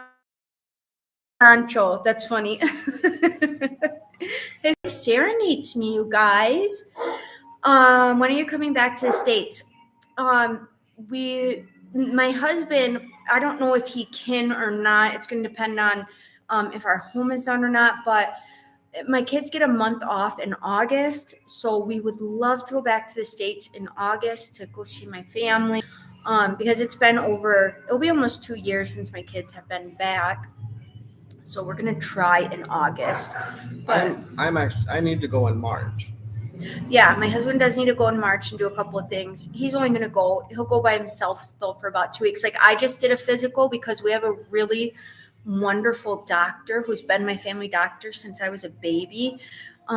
So my husband will go back and do his physical and catch up on anything we need to do there. And then he'll come back. It's just easier if we go one at a time, like when he has to go for his physical or something like that. Oh no, like for example, I left my truck in Michigan. Oh yeah, I forgot you had your truck in Michigan. So I have to figure out what I'm gonna do with that and a few other things that I have to do there. And then Connie MW10 said, we love going to the movies for date night. We say Wicked a few hours ago and then dinner. Oh, that's so nice. My kids really wanted to see that, but I don't even know if they're playing it in the theater here. Hold on, sorry. What was the last movie you think we've seen together? Tombstone. But I think we watched it we ordered that No, movie. but like at the theater. I can't even remember. I can't remember. It's been years, probably since Abby was a baby. Okay, so someone has a good question.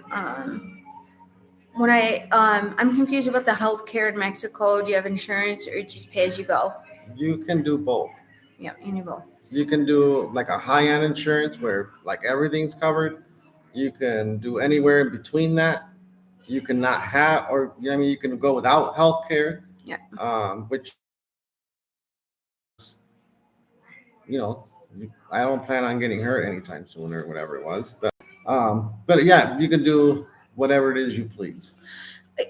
Here's the other end of that, though. Healthcare is not as expensive as it is in the United States. So my daughter's emergency room visit recently, 2 specialists came in and they did a full exam and they prescribed her medication. This is emergency room. How much was it? 800 pesos. So $42. $42. Now these are real specialist doctors that come all the way out from Guadalajara. $42. I don't know what you paid for medicine. That time we were there. So I don't know what you would, and people come from the United States just to buy medicine in Mexico because it's cheaper. So I don't know what you would pay in the United States out of pocket for an emergency room. So we asked the specialist how much Annabelle's surgery would be if we decided to take out her tonsils, for example, because she said that it was almost worth, if she's going to go in there and stitch her up, she might as well take out her tonsils. It would have been 50,000, which would have been, I don't know, roughly $2,500 altogether for everything. And this would be in Guadalajara. This would be if you went to the top of the line children's hospital where they have a NICU unit and they have every single thing the United States would have. Yeah. Hospital for your child, for her to get everything she needs. She'd probably be there 2 days. You'd have a private room. A private room for you and your husband and everything else. $2,500 total. That would probably be about 2 to 3 days. And in the United States, I'm not sure how much it would be for you to be at the hospital like that. I've even watched people who have children in Mexico. They can go to Guadalajara and say that's your closest city, Guadalajara or Mexico City. You can have your baby and have like a private suite, anesthesia, like all the things you need. I think they pay around $1,000 top dollar for that. So that's something kind of nice too. But a lot of people can't even afford $1,000. So they also have free clinics here where people are confused sometimes because Mexico has some of the best healthcare in the world. And we didn't know that coming here. It's just being able to afford it. I think it's because everybody talks about, what the average person goes through. I think that it's available to them, but how many people that actually live in Mexico can afford to go to these top, hospitals? And a lot of people fly from the United States to go to these hospitals. But yeah, there is insane hospitals here in Mexico. For example, any hospital I have been to, anywhere where I've seen a specialist for my teeth or for medical care, have always spoke English, and they've always told me that that's mandatory going to medical school, and that they have to have English class because so many Americans come to Mexico for healthcare. Oh my gosh, the last time I went to the emergency room, I had to pay $15,000. Wow.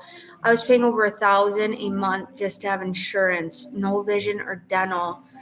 Was glad when I qualified for Medicare. Oh my gosh, you guys, that hurts my heart. That's wild. Juan Gabriel enrolled his sons. Oh, he has children. I was doing my student teaching in 1994. He owned an hacienda in Nambe, New Mexico. He visited the classroom often. Very kind man.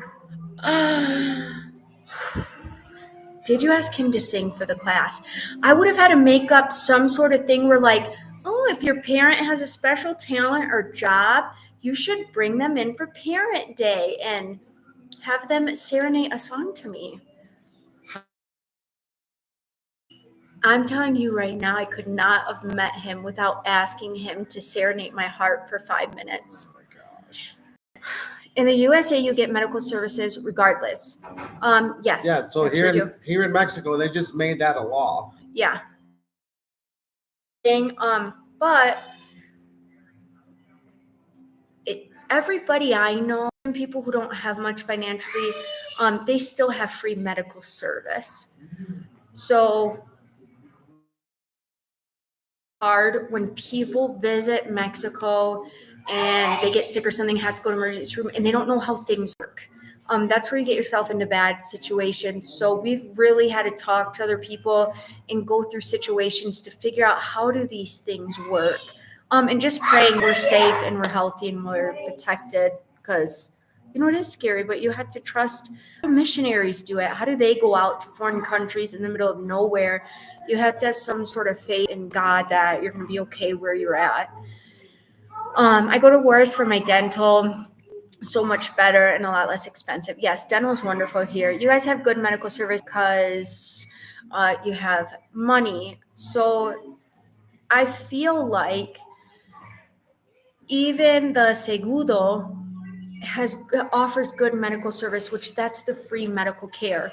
I don't know how Seguro works. So But they have Claudia good medical care. Sheinbaum just announced that there's so many things happening in Mexico now. So they're opening up free clinics for low-income people. These are all, they'll have multiple specialists. And this is going to be all over Mexico. there's so many things. And to answer that comment, we don't have money. We make sure that we budget for something like this. You know what I mean? Oh yeah, we I don't have to. have I don't have $2,500 to just go spend, at Annabelle's surgery. I don't Right. have it. Well- But I'm sure I can come up with it. You know what I mean? Just like anybody else in the ranch would. But I'll also tell you, this specialist also told us there's so many hospitals in Guadalajara that it can go from 500 to 2,500. Yeah. We would still get the exact same doctor. She was a specialist at a private hospital. She said to be the doctor there doing the surgery, or whether you choose a $25 hospital, I'm going to be the doctor there doing the surgery. That was something we had just recently learned. Oh, and then I'll tell you guys, we get our dental care done here, and I've had root canals done here, I had teeth pulled here, and I think a root canal, and it's a professional coming from Guadalajara again who speaks English, and it was $250 altogether, like start to finish. Even if you have to go in a couple more times to get it fixed, they don't charge you extra. And very, very professional. On one of my vlogs, I show you how beautiful the dental offices are. I mean, you didn't even have to go anywhere to get x-rays. It was like they do x-rays right there. Okay, this is wrong, and boom. Mm-hmm. Still hurts the same. 360 x-ray. Yes, they do 360. It still hurts the same. Whether in the United States or Mexico, I hate going to the dentist.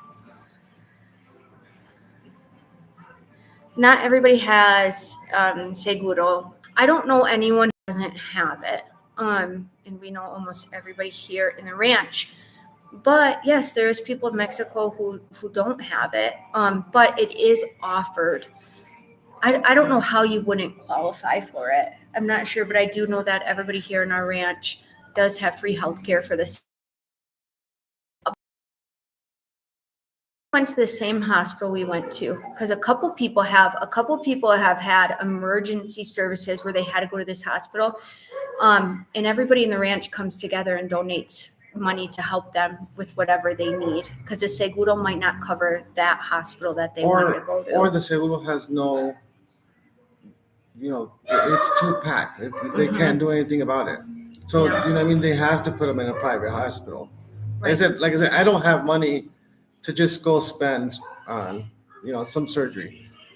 Can I get it? Absolutely. Right. You know what I mean? I will make sure that I can borrow it, or I'll take out a loan for it, or whatever it is. But, I mean, I didn't mean to say we have this option because we have money. No, I just wanted you guys to know the options because I was so curious of healthcare in Mexico before I got here. And like I said, people in the ranch, when they have big surgeries or they need help, all of us come together and we have helped several families that have needed it. And everybody in the ranch, it's beautiful how they come together. But either way, people struggle in the U.S. too with healthcare, and people struggle here with healthcare, and it's sad and it's hard. No, it shouldn't be that way. Hello, I'm seeing you from San Antonio, Texas. I love your food you make. It's years that I've gone to Mexico. Juan Gabriel se fue con Dosito Lalo. Mm-hmm. I understand you guys have good experience, but not everybody has that experience. Medical service in Mexico are not that great when you cannot afford it. Yeah, I agree with you. We've had some bad experiences. For example, when we got to that hospital, there was a doctor there that we had seen before that was terrible with our kids. And we've had other doctors that were terrible. And yeah, you have to go through a lot. The healthcare system in Mexico is definitely different. It's definitely flawed, just like any other. Yeah. You know what I mean? It's not, we're not trying to say this is like glorious or. No, this was our first really good experience we've had, but we've had a lot of bad ones too. We've had a couple good ones. We've had a lot of bad ones. But we're also going off of exactly what you're thinking right now. You know what I mean? We thought the healthcare in Mexico is absolutely terrible. Comes to find out, you know what I mean? We have choices. Right. That's all we were trying to say. It's not like, Mexico's great and it has all these great things. But everything's flawed. Everything. Yeah. It's just we didn't know that, you know, I mean, these choices existed. No, even being able to pick what hospital you feel like your family could do that, we had no idea. So that was nice to know too, and maybe someone else needs to know that. We go to Mexico for the dentist. Yes, dentists are great here. I love my trips to Michoacan. The people were so nice to me. No one called me gringa. Michoacan is beautiful. I just recently seen a church from Michoacan, and it was so pretty. I am and was curious. Also wanted the level of care you receive. Great surgeons. Yeah, they were wonderful. They were two women, and they were very loving towards Annabelle. Very, very professional. And she even got a second opinion just to make sure we felt comfortable. So it was really nice. You should make some shirts to sell that say no pasa nada. I'm gonna do that for you guys. I'm gonna make some shirts and hats. I'm gonna even order some. It's gonna say no pasa nada, and on the back it's gonna say si pasa. So you think twice? Right. I tell my kids, si pasa. Sounds like it's a world thing. Everything is flawed. Yes, everything is flawed. Do you guys need anything or the kids from the rancho? When is the best time to send the packages? My mom picks up the packages from our P.O. box every couple of weeks. And then we send boxes when we can, like once you get filled. So the school boxes are filled right now, and those want one too. And then everybody in Mexico is gonna be confused, like in our ranch when it says "Si pasa" in the back. They're gonna be like, "What?" Yeah. We're gonna get shunned from the Mexican community.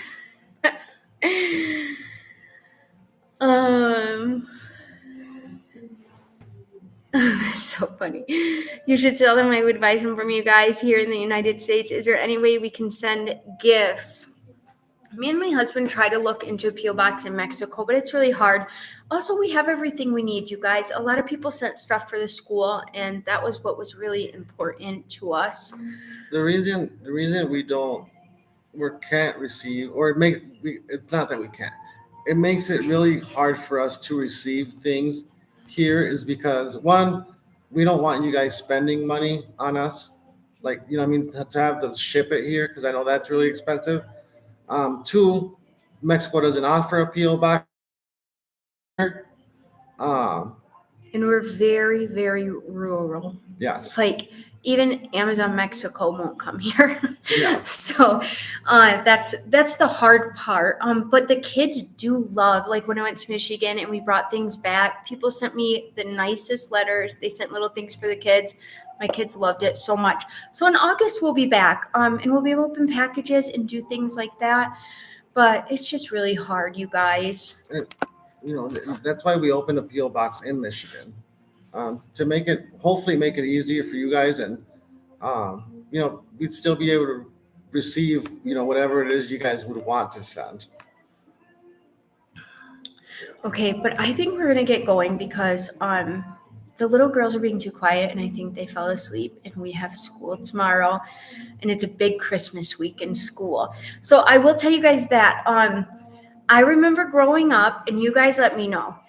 When I lived in the United States growing up, if you had a Christmas party, you'd wear like a cute Christmas outfit and maybe bring in cookies or something.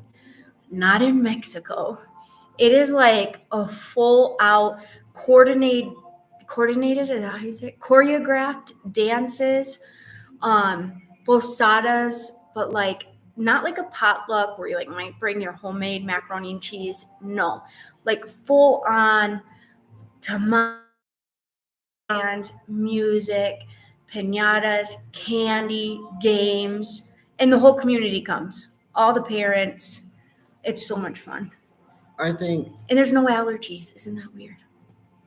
I mean, I'm sure there is allergies. I think.